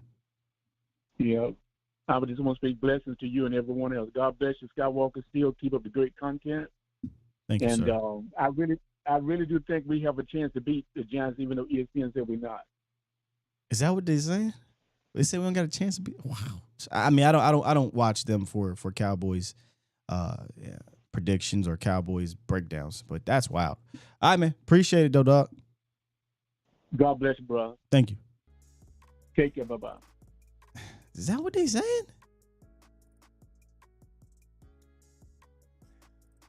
I mean, a lot of the reason why I do what I do is because I used to watch faithfully, and I got older, and I'm like, well, I don't really care about this low hanging fruit. There's legitimate discussions that need to be had here, and they're not giving it to me. So, it is what it is. Super chat. My guy Twan dropped 2 more. He said Kellen is never countered outside his first drive. And I tell you this, I will give him respect. The first couple drives or the first 15 in week 1 and week 2, the first 15 weren't terrible. There was some weird stuff in between them. But after that, it just never clicked again. And he did adapt, though. Like I said, it was a slight adjustment in regards to the passing game. We just didn't hit it. And then the other one was, I want the same game plan when Dak comes back, 100%. It's so crazy that we can see this going into the year that you need to lean on the ground. You need to be more balanced. There was no reason for you not to be in week 1 because the game never really got out of control. I watch other teams around this league. Detroit is one of those teams. The Giants were down double digits to the Tennessee Titans. they continue to run for whatever reason. If you get down and you're a Dallas Cowboy and Kellen Moore's your coordinator, I just don't understand why he goes away from what works. Listen, if you're down 17, I guess I get it. Cowboys ain't been down 17 since the Denver game. And we've watched the Cowboys go away from the ground game in closely contested matchups. And I'm not saying it like the ground game is giving you explosive plays, although Tony Pollard is giving you explosive plays. But I'm saying it as if to keep you on track, to keep you in third and manageable, to get your offensive linemen, feeling good, to get your quarterback in a rhythm, to simplify things for a wide receiver group who your head coach came out and said, hey, man, we put a lot on their plates. This is not that type of group to do that with. So, yeah, man, keep that same energy. And let's get to the my third and final X factor, which you already saw here. Tony Pollard. Listen, the Giants have done well in a way on the ground. Now, I know we talked about yesterday there's opportunities here to run against them, and I still do believe that. I went back and looked. Yes, Christian McCaffrey had 100-something yards, but over half of that, I think it was actually, maybe half, came on around a 50-yard run. Hey, it is what it is, though. He popped a 50-yard run. I think Tony Pollard can do something similar. I think they held Derrick Henry in check enough. 82 yards is not a bad day at all, but if you can average 4 yards per carry, I'll take it. And that's what I said the other day. If he can get 4 yards per carry, I think Tony Pollard and Zeke can do some good things. But I'm kind of looking at this slightly different. I'm looking at this to attack them in the air with Tony Pollard. Because I watched what these boys did to him. Christian had a couple catches too. And I'm like, Dallas needs to find a way to run. And I'm glad my guy Mo brought back the term pony. Because in 2019, when they first brought out this, I called it the Pony Express. And we just call it the 20 person, the 21, whatever, right? 2 running backs. But if Dallas is going to have Zeke out there and Tony Pollard, I think they need to be deliberate about getting the ball to your running back in the air. Not none of this. We're just going to flare them out. We're going to read deep to middle to back, or we're going to read 4 damn curls and then come back to the running back. Just silly passing concepts, given what you have out there and given what the defenses kind of do to you sometimes. Utilize your running backs in the passing game, specifically Tony Pollard. Use them. If he doesn't do that, again, it's more coaching malpractice. Now, I looked up some stats on the Giants and where do they struggle on the ground. If you can get it's called pull leads is one of the statistics that they're struggling with. If you can get guys pulled out there, a Terrence Steele, a Zach Martin, even Tyler Biadasz was doing well with some pulls against Cincy. But Tyler Smith, get him out there in the second level. Look at this man. Get him pulling. Create these lanes. Zeke and TP will find them. Now it's going to require the Dalton Schultzes of the world, the Jake Ferguson's, Sean McEwen, if he gets caught up, they got to block too. But get these big boys out and let Zeke and let TP find these lanes, and they'll get you some positive yards. So Tony Pollard is my third and final X factor for Sunday. Remember I said if all 3 of these hit, I think this can be a walk-away game. Kevontae Turpin, if he hits on offense from a wide receiver standpoint or as special teams, that's giving you points. If Anthony Barr can continue to level up from the linebacker position, that means you can say, hey, young lion, go ahead down there and eat. Go get Daniel Jones. Daniel Jones not running away from Micah Parsons. Right? And then Tony Pollard. I think they should feature him as a pass catcher. He only has 9 targets. That's ridiculous. I think he should, in my opinion, to keep it a bean, he should be your second, at the very least, your second or at the very least your third most featured pass catcher on this team. And then at the bottom right there, this is something maybe I would like to do with Dak more too, but you don't have to have a mobile quarterback to do this. Bring back the RPO with Tony Pollard. Hell, with Zeke, but Zeke's not, I don't like running Zeke out of shotgun. But bring back the RPO with Tony Pollard. Bring it back with Tony Pollard and Zeke. Put them both on the field at the same time. Simple stuff, man. I watched the Eagles go to the Super Bowl off of simply doing RPOs, simplifying it for Nick Foles. Now, Nick Foles made other plays too, but that was their counter. Nick was struggling, trying to run the same offense that they were running with Carson Wentz. Doug said, all right, man, now we got to simplify this thing. Same thing with Andy Reid. Patting that offense was hit or miss when teams were doing the shell coverage. Andy said, all right, listen, we're going to make y'all defend 3 things. Run, RPO slant, fake it, and get my guy on the move. And we're going to make you come out of it. So I would love to see that come back as a combat to what they do to you. All right, let me lock these things up. And we're going to finish these calls, man. What's good, Los? Let me get you in here. Good morning, Sky. What's up with you? Buenos dias, mi compadre. Hey, let me say this.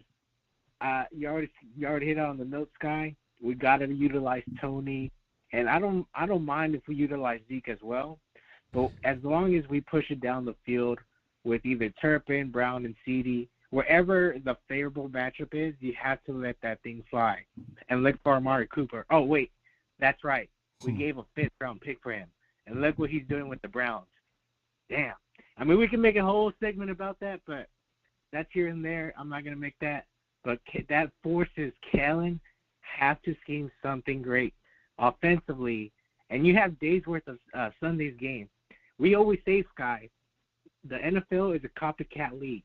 Yeah. So you have to find ways to keep improving your offense while nothing changing about yourself. And sorry if I'm out of breath. I was going for a jog. But let me say this. To land the plane, you have to attack the Giants' offensive run game and make Daniel Jones uncomfortable all game long, because I think there will be 2 or 3 opportunities to take that ball away if you make him hold the ball, which he is known for, Sky. Yeah. But one thing that does concern me on our defensive side is LVE. LVE running after someone silent a sideline, man, that gives me nightmares when he's out there. But I think Dan Quinn kind of knows that, and I think he'll find ways to hide him. So I think just let our defense find them. How do you hide LVE? How do you hide him? I mean, I don't know, man. Keep him off the field. Oh, man. But I think this game in particular, I will keep Barr and Micah as our linebackers for our 1st and 2nd down, and maybe have him in 3rd down situations where you can now utilize Micah where he's known best to get after the quarterback. And I just want to know your thoughts on that, Sky. On keeping Mike out there with Barr?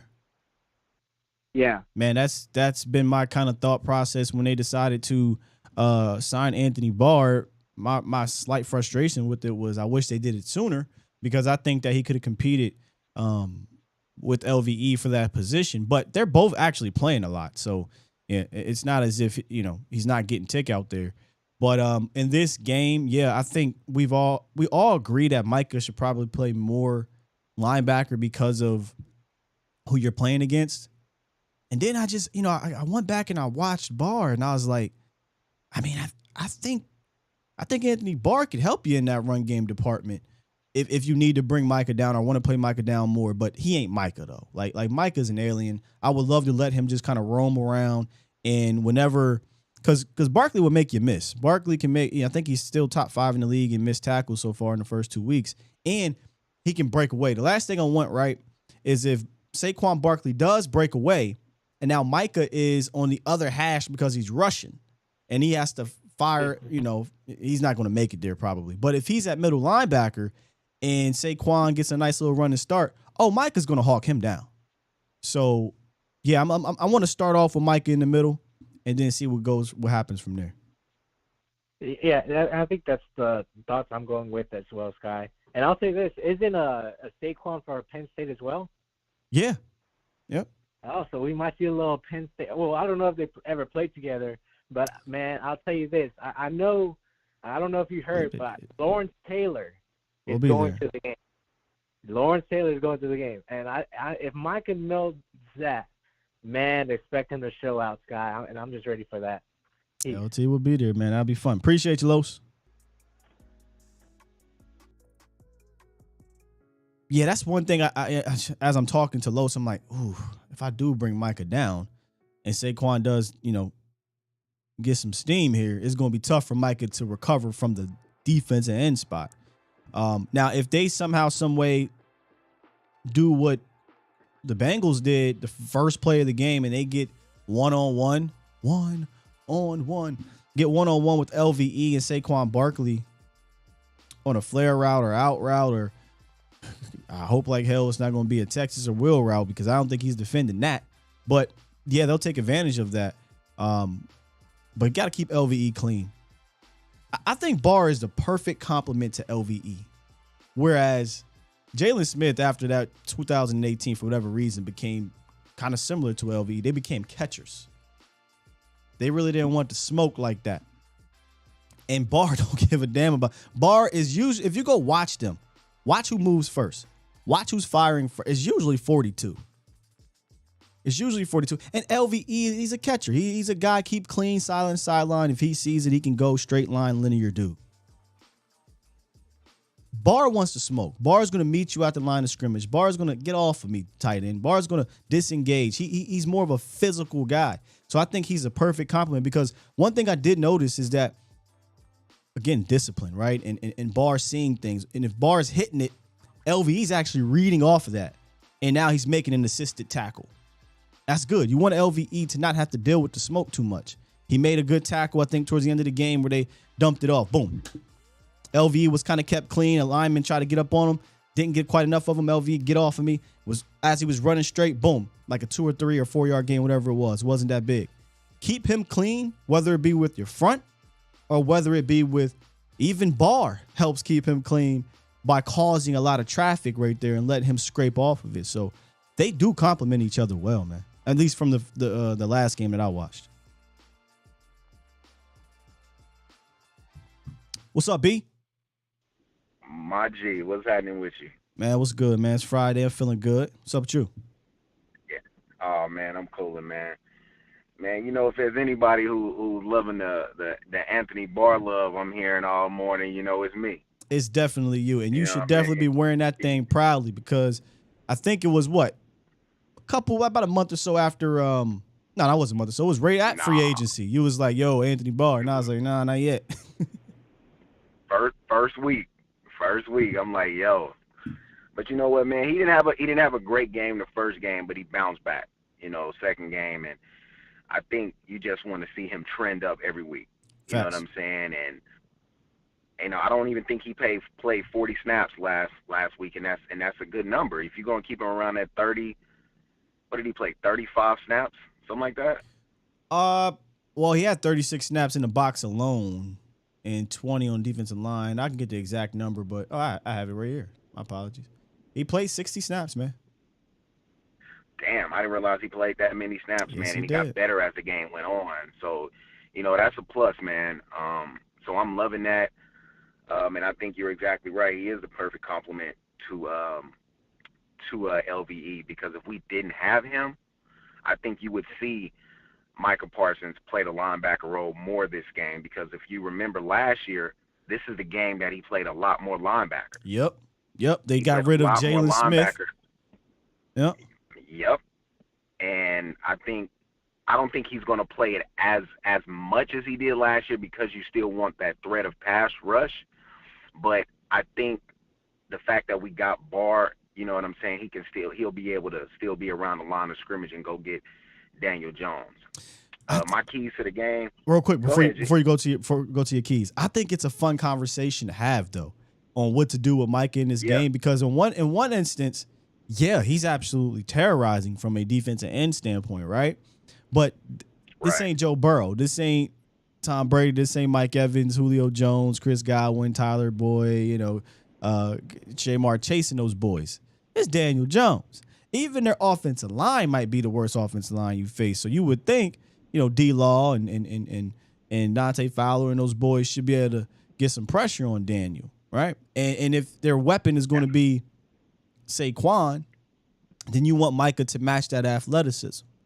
Oh, but on the other hand, it's only going to take like 2 rushes for Micah Parsons to get to Daniel Jones, and you get a strip sack fumble. So I think this is going to be one of those games. Remember when you was a kid? I mean, I don't know if this happened to you, in your pee-wee football days, but you eventually get up on the team, and they be like, all right, running backs, we're going to put you at wide receiver, or linebackers, we're going to put you on the defensive line.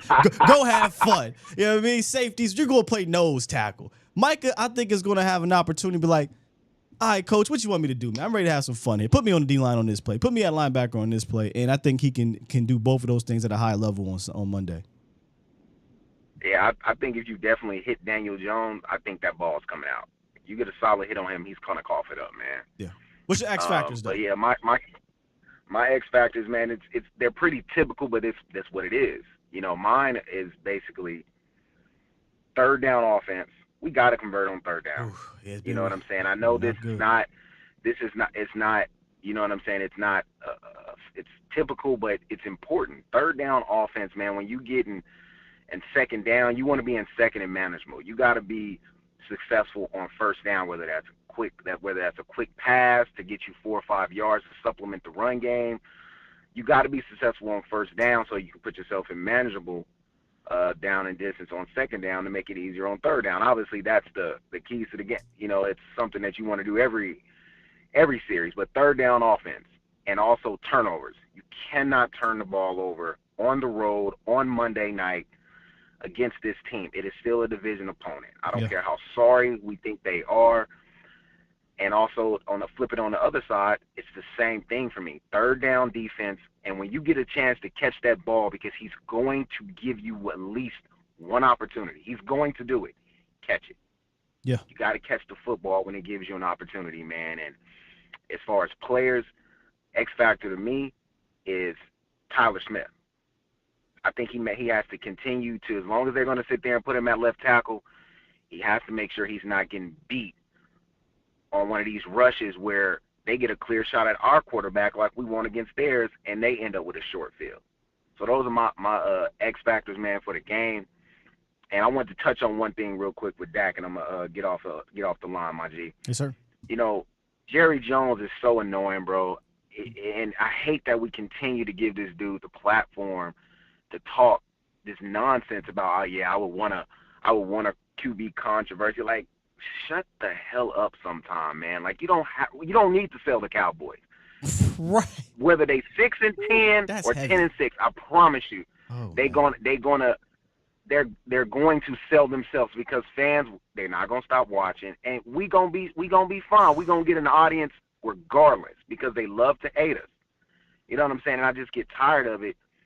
And you touched on something with the run pass option. I hope we go back to that when Dak comes back. And I would do that so much. That 2016 Dak offense, that's what I'm running until he can't run it anymore, because that's the guy that makes the game easier for everybody. Why do you think Jalen Hurts is looking the way he's running? Because they're playing true to his strengths, and they're making you defend the entire field with his ability to run. You don't have to be Lamar Jackson to be effective with the read option and that run pass option. Don't. I promise you, 10 to 15 yards when your quarterback pulling that thing, run it. And this stuff about, I'm scared of Dak getting hurt, I'm going to leave you with this. Dak has suffered more injuries in the pocket than he has outside of the pocket in his career. And that's a fact, and you can go look that up. He's got that one injury when that dude for the Giants pulled him down behind him and rolled on his ankle, and that could happen on any given play when you're being tackled from behind. And I'm going to get off the phone, and I'm going to listen to you, my G. I appreciate you, B. Man, my man.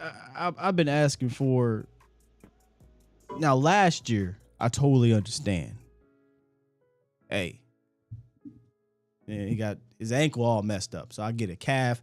Probably can't do all that running around. But I'm sorry, man. You don't got the same weapons. I think your offense needed to be shifted. And that's the one thing I gave respect to Scott Linehan about. Scott Linehan looked at what he had and said, okay, I can't do this. Not with this team. But I can do this with this quarterback. And I understand he ain't Lamar. But I promise you, go watch how Pat Mahomes runs. I'm going to try to equivalent this to a basketball player. Pat Mahomes runs. I'm talking about rushes. Not scrambling. Running. He runs like the truth. Paul Pierce. Hoops. It's an old man game. Pat Mahomes ain't Lamar Jackson. But they run that action. They use his mobility. One thing about Dak Prescott, whether you like him or you don't, is when he does run, he is going to go 110%, especially on third and shorts, especially for the game. He's going to put it all out there. I'm not asking him to run 8 times a game. And RPO is not even about running with the quarterback, really. But if you want to use that action into it, man, I hate complimenting Philly, and I think this was a play from last year. They had this crazy play. It was like a triple option situation. It looks like a regular option. Pulled it. He had about 3 different passing options, running back, tight end, wide receiver, or he could have ran. All of them were open. Simple stuff, man. I would love to go back to it. I'm at this point right now, man. Like, well, if he's going to get hurt, he's going to get hurt. I know it's probably not smart. Sky, that's stupid. He get hurt, man. You're right. He probably could. But I feel like you're taking an aspect of Dak's game that made him Dak Prescott, and you're like, we're just going to put that over here. No. Him moving around, man, there's so many. Just go look. There's so many throws he makes on the move. Put that back in the bag. Stop playing. King Element said, Pat Mahomes runs like Steven Seagal. Oh, my goodness. That's hilarious. Salute to you, Paul Martinez. He said, first watch. Good show. Thank you, man. Thank you. This is why I truly believe in, no matter how you're feeling, no matter what you're dealing with. And I want to say this because I want to make sure I say this right, because mental health is real, right? But no matter what you're doing, when you come to work, put on your best effort, because you never know who's watching. And my mantra, and I say this to people who always ask me what to do or not, whatever you do it as if somebody is watching for the first time. Every time. Do it as if somebody's watching for the first time. I got a couple more callers and we're going to wrap this thing up. We in OT. It's Friday. 580. What's good? 580, you are live. What up? What? What? What? What? 580. Hello. What's up? How you doing? I'm good, but how are you? You kind of cutting in. You there? Yeah, I'm here. Can you hear me? All right, man. Now I got you. What's goody? Oh, man, I just got a few questions for you, and I want to touch point on something. Sure. You know, with the Giants game, if we can, our offense can get out ahead and get a couple scores pretty quick, we can force Daniel to drop back and throw that ball. Our defensive line is going to get after him, man. Yeah, I kind of want, I know this is going to sound crazy because Wink is aggressive, but I kind of want Dallas to come out aggressive. And like I said, the first 2 weeks, the first 15 hasn't been terrible. The first week, it was weird with those 2 trick plays. They didn't need to do that. They came out week 2, didn't run no trick plays, just ran just a good, solid offense, a balanced offense, and they scored points. If they could come out and be a little aggressive early and get up, that's going to help immensely put this game away sooner rather than later. Yes, sir. And I just had a question. How much of a factor do you think Michael Gallup will be in this game? I mean, I know he's not going to play 75 snaps, but he's still going to be that threat that they're going to have to pay some attention to. I would like it to. I mean, if he only plays like 15 snaps, I said this yesterday. Send him on the 9 route. If you're in the red zone, test him, see if he can jump and still get that rock. I suppose you have to pay attention to him. I'm gonna be honest with you, human nature. If I'm a cornerback, right, and I know Michael Gallup's coming off an injury, I'm going to measure him up. I'm going to see how he running out here in warmups. You know, how does he look on that first play? And I probably will be ultra aggressive against him until I feel like he can beat me. Because Gallup is not that guy. He's an interesting deep threat because he's not a long speed guy, but he's a 50-50 guy, and both quarterbacks, I'd imagine, trust him to do those things. So I don't know how much of a threat he's going to be Sunday, but I would test it out. And one more thing, man, and I'll get off here because I know you got other things to do, but I haven't heard anything on James Washington or when he's coming back. He got hurt like the first couple of days in training camp, right? Yep. We got an update on James. Shout out to Michael Gelkin. He said James Washington continues to make progress in return from August 1st foot fracture. He did more on-field work today with Director of Rehabilitation, Britt Brown. James is on IR. So because he's on IR, he really can't practice or anything until week 5. So that's probably why you're not hearing too much about him. But he seems to be on track. So I think you'll see him return either week 5 or week 6. And he's another receiver that can take the top off, right? I mean, in a way, yeah. I mean, he's like a shorter, compacted version of Michael Gallup in the sense of he's not a speed demon, but he's been a deep threat in his career. He was a deep threat at Oklahoma State. And I was actually excited to see James Washington kind of settle in as wide receiver 3 on this team because I think he's a physical wide receiver who can do some things for you. But he didn't have a great start in camp, and then he got hurt. So his fanfare is kind of low right now. Yes, sir. Well, man, I appreciate you. I watch your show today, and keep up the good content, and God bless you, bud. Thank you, man. Appreciate the call. Good call. Good call. Good call. You know what's so dope, man? I'm sitting here. I'm in and out of the chat. By the way, I feel like I'm doing 17 million things at once because it's just me. But I feel like I'm starting to get the hang of this. It's been a year or some change. I feel like I'm doing all right. And I see Authentic said, and I don't have the comment here, so I'm paraphrasing Authentic. But he is like, man, the chat is a vibe. He's glad he linked up. I think that's so dope. It's a Giants fan. It's an NFC East rival fan. Shaq Edwards, another guy that comes in. Shout out to Shaq, the Vikings fan. They can come in here, and they not the type of fans that got to do this. Here's your coloring book, man. We could throw jabs. We could do a little. And they don't even troll, but if you wanted to, you can troll. I don't mind that. But they can have conversations. Smart fans. We can talk football. I love that. And have fun. And they talking about whatever else in there too. That's dope. Y'all dope. That's dope. And that's because of the community that we have here. Pretty cool. And for that, we're going to make the whole damn chat the fan focus of the day. Of course, sponsored by Boston Scientific. Diabetes, heart disease, and prostate cancer procedures can contribute to ED. Many men aren't aware of this or all of the treatment options that our board-certified urologists can offer. Understand your options and learn where you can find an ED specialist in your area to help. Visit edcure.org to get the facts and find a urologist who can offer treatment options that can work when other things do not. Again, that's edcure.org, sponsored by Boston Scientific. And I'm just going to take that picture right off because I know how y'all are. But we got one more caller. And there go Professor O. Right on cue. We got one more caller.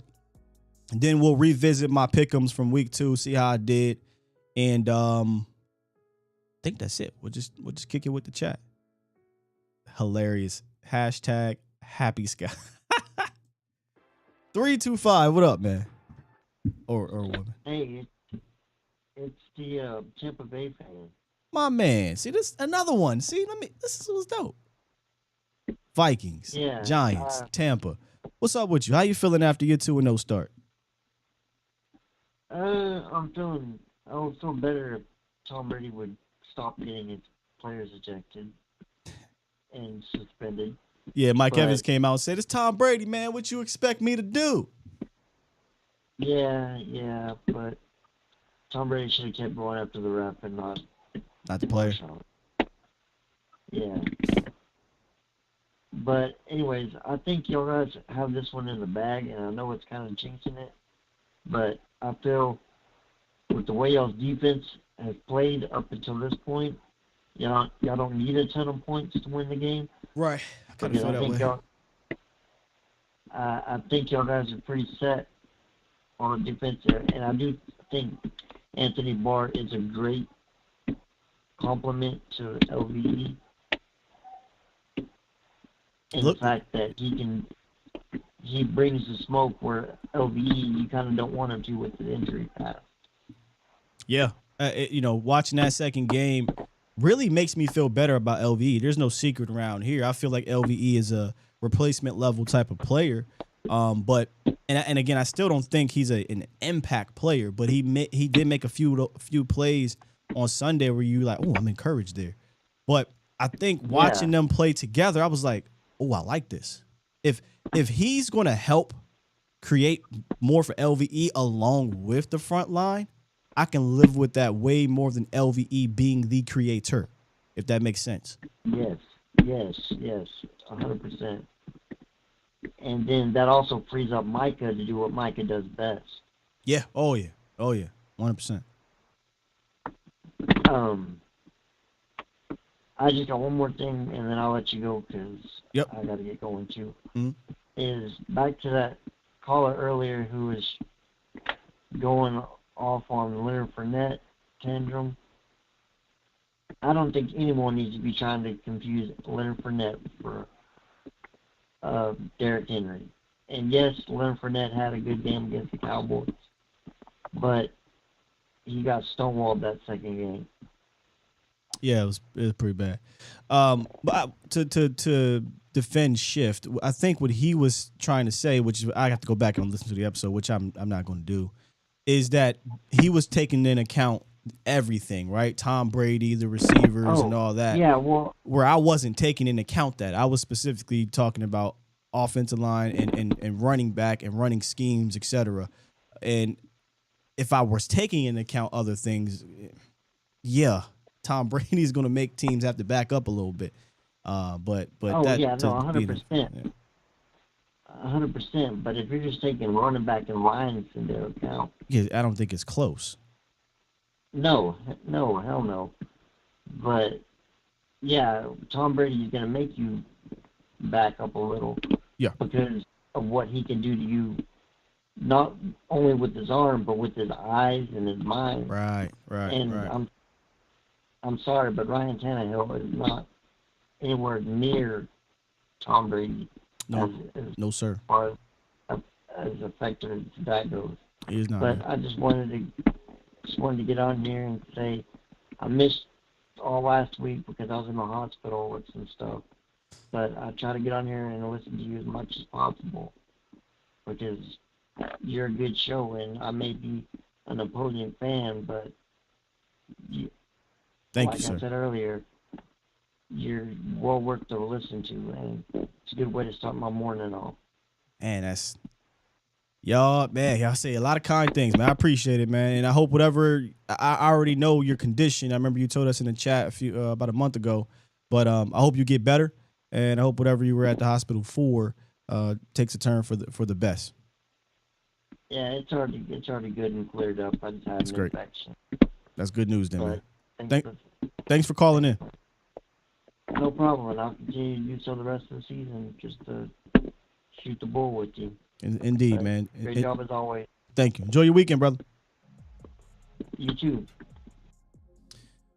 I be real. I'm gonna be real right now. I'm always real, but like I have a hard time, and this is for people that are new. You won't know what I'm talking about here. Remind me of Stewart.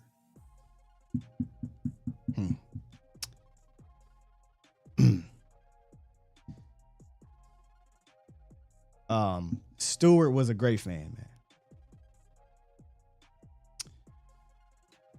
man. And he reminded me of Stewart. If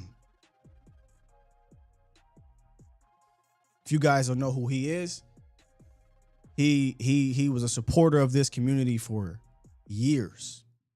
Reached out to a lot of us personally, spoken to him personally, literally up until he passed away. He was sick and things like that. And I just couldn't help but think about Stewart. You know what I mean? So I just had to get that out there with y'all. He just reminded me of Stewart. So, you know, we still doing it for you, Stewart. We still out here. We still holding it down, man. Shout out to Mark Holmes who traveled down there to help Stewart's family. And hope his mom is doing well. But rest in peace to Stu, man. What a guy. With that said, man, hit that like button if y'all enjoying this show.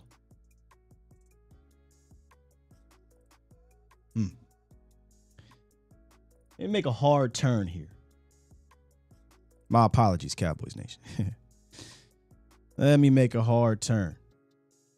I do want to get to my week 2 pick'ems from last week, sponsored by Underdog Fantasy, of course. How did I do? Almost hit that goddamn thing, but it took one thing to mess it up. We had a higher or lower on Cooper Rush, 32 pass attempts. He had 31. It's the one I missed out on. We had higher or lower on Joe Burrow. I picked lower. And we got that on 267 and a half passing yards. And then higher or lower on Tony Pollard at 17 and a half receiving yards. I thought that was the easiest one. And that was higher and it hit. So we did pretty good on our pick'ems, except for Cooper Rush. I'm going to hit one of these things. Make sure y'all tune in on Sunday. We'll have a new slate of pick'ems. If you don't know what the pick'ems are, head on over to Underdog Fantasy. It's easy. You just look for your favorite or least favorite players, stats, picks, whatever.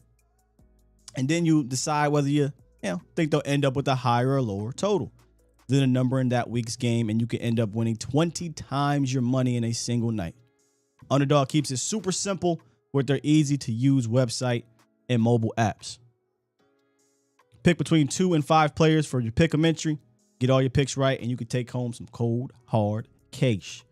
So download the app or head over to UnderdogFantasy.com and use the promo code ATOZ, and they will match your first deposit up to $100. That's Underdog Fantasy. Use the promo code ATOZ. Like I said, we will be doing another pick'em on Monday, not Sunday, on Monday at Game Day Live. And if you don't know what Game Day Live is, you're missing out. Me and Jesse Halley have a good time, man. Game Day Live. Let me see if I can go ahead and drop a little promo for y'all so I can see what I'm talking about. Wait a minute here. Let me see. Make sure I got this right.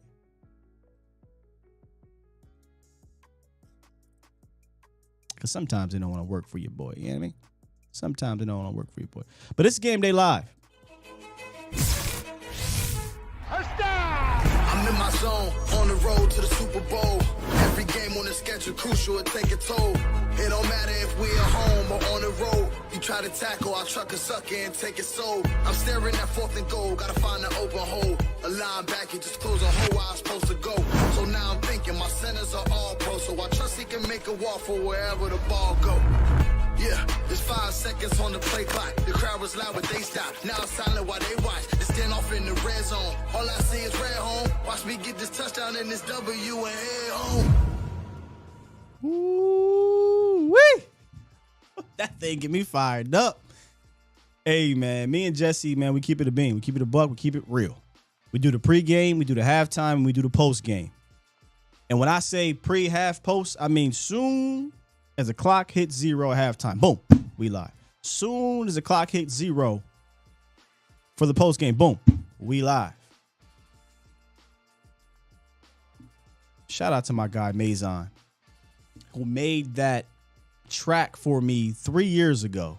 I used it on my previous podcast I used to do before I did this full time. And I say full time before I was actually full time.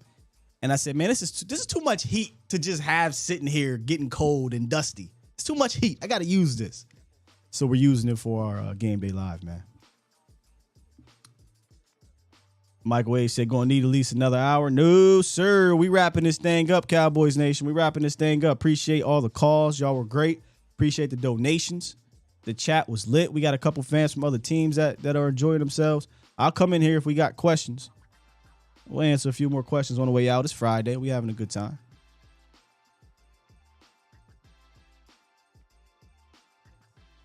Oh, trust me, Twan said, hey, Authentic, you got to make a beat for Scott to use in his intros. I hit up Authentic, what was it, about a week ago, and I was like, yo, do you do your own stuff? He's like, yeah, so we gonna rap. We will rap. I'm all about that, man. When I had my own podcast that wasn't Cowboy centric, it was sports centric. My goal was to use and uplift the creators in my community. My intro song was somebody from the 717. My microphone over here was created by someone from the 717. My graphics were somebody from the 717. My background music was somebody from the 717. I'm all about uplifting.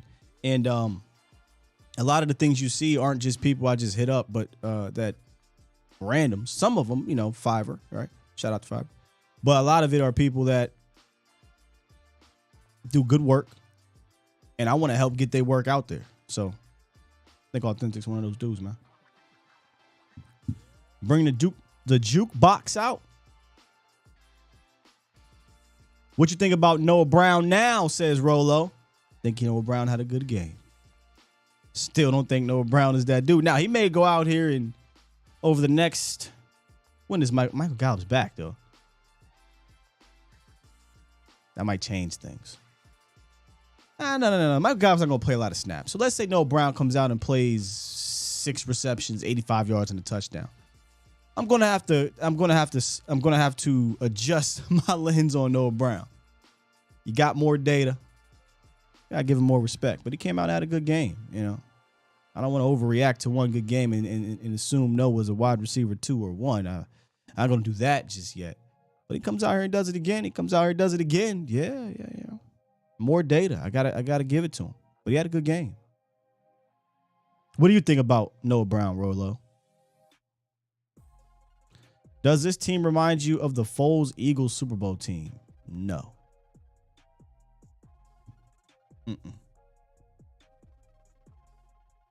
Because, see, the Eagles that year, they went out and it was adding guys. Now, if Dallas goes out and adds a impact player in the middle, they went out and signed a big-time wide receiver in the offseason. And there's just a different scheme, different situation. No. Rolo says he does a tough stuff. Every team needs a Noah. Every team needs a wide receiver 5. Yeah. But what do you think about him? Like, you just think so he's just a tough lunch pail guy? I've never disagreed with that one. That's about where it stops for me. But if he continues to do the tough stuff and it equates to 6 receptions, 85 yards, and a touchdown, I think then we got to elevate him from tough stuff guy to feature him in the offense guy. I'm just not quite ready to go there yet with Noah Brown. Twan said, would it be logical to trade for Pickens? Why would they do that? You come on, other Antoine Okafor. We wanted Pickens in the draft. We wanted to go up a little bit to get Pickens. Didn't happen. Mike Wade says Noah doesn't have the luxury of taking games off automatic. Doesn't have the luxury of taking games off automatic. It was a fluke, something to prove every game. I wouldn't call that a fluke. That's a bit harsh. I think that was a good game. I think he took advantage of, the balls thrown his way. He's a contested catch guy. He's a possession guy. Yeah. L is holding out hope for bye week acquisitions. It's the Cowboys, man. This is Stephen Jones. I'll be shocked if that happens. Y'all talking about that Pickens catch. Yeah, that Pickens catch was dope. All right, look. Do me a favor on your way out of this thing. Hit the like button. If you enjoyed today's show, we're wrapping it up here. On our way out, it's Friday. There will be no 3-ish Mafia over on the volume, but shout out to my guy, Vash Lombardi and Vash Lombardi Live. We had a fantastic show yesterday. The ending was hilarious. I'm going to leave it at that. Hulk Hogan, we coming for you.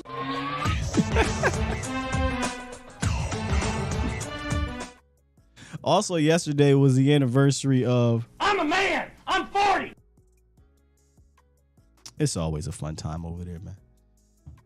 Always a fun time. It's a fun time here, too. So make sure y'all do all of those good things that help us out. Hit the subscribe button, like button. Make sure y'all tune in to all things Dallas Cowboys here on A to Z Sports Dallas.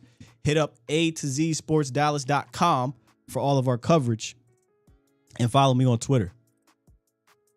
Oh, yeah. And he checked his blood pressure. Follow me on Twitter. Monday, a weird week because Monday is not a reaction show. Monday, we're going to do a game day morning show. I'm going to be honest with you. This is going to be a quick one. We're going to do our keys to the game, talk to y'all on the lines, and I'm getting up out of here because I got to go down and get ready for the game for Monday Night Football. So it'll be quick. I'll get straight to it, and we'll still have a good time like we do. With that said, I'm going to press this button and get the heck up out of here. Oh, you missed it, Shaq. It was a doozy. It was a doozy. It's a good one, man. But I see y'all Monday. Enjoy Sunday. Sunday we can kick back, watch our rivals play, watch these other teams play, and just have a good time, man. Love y'all. We out of here.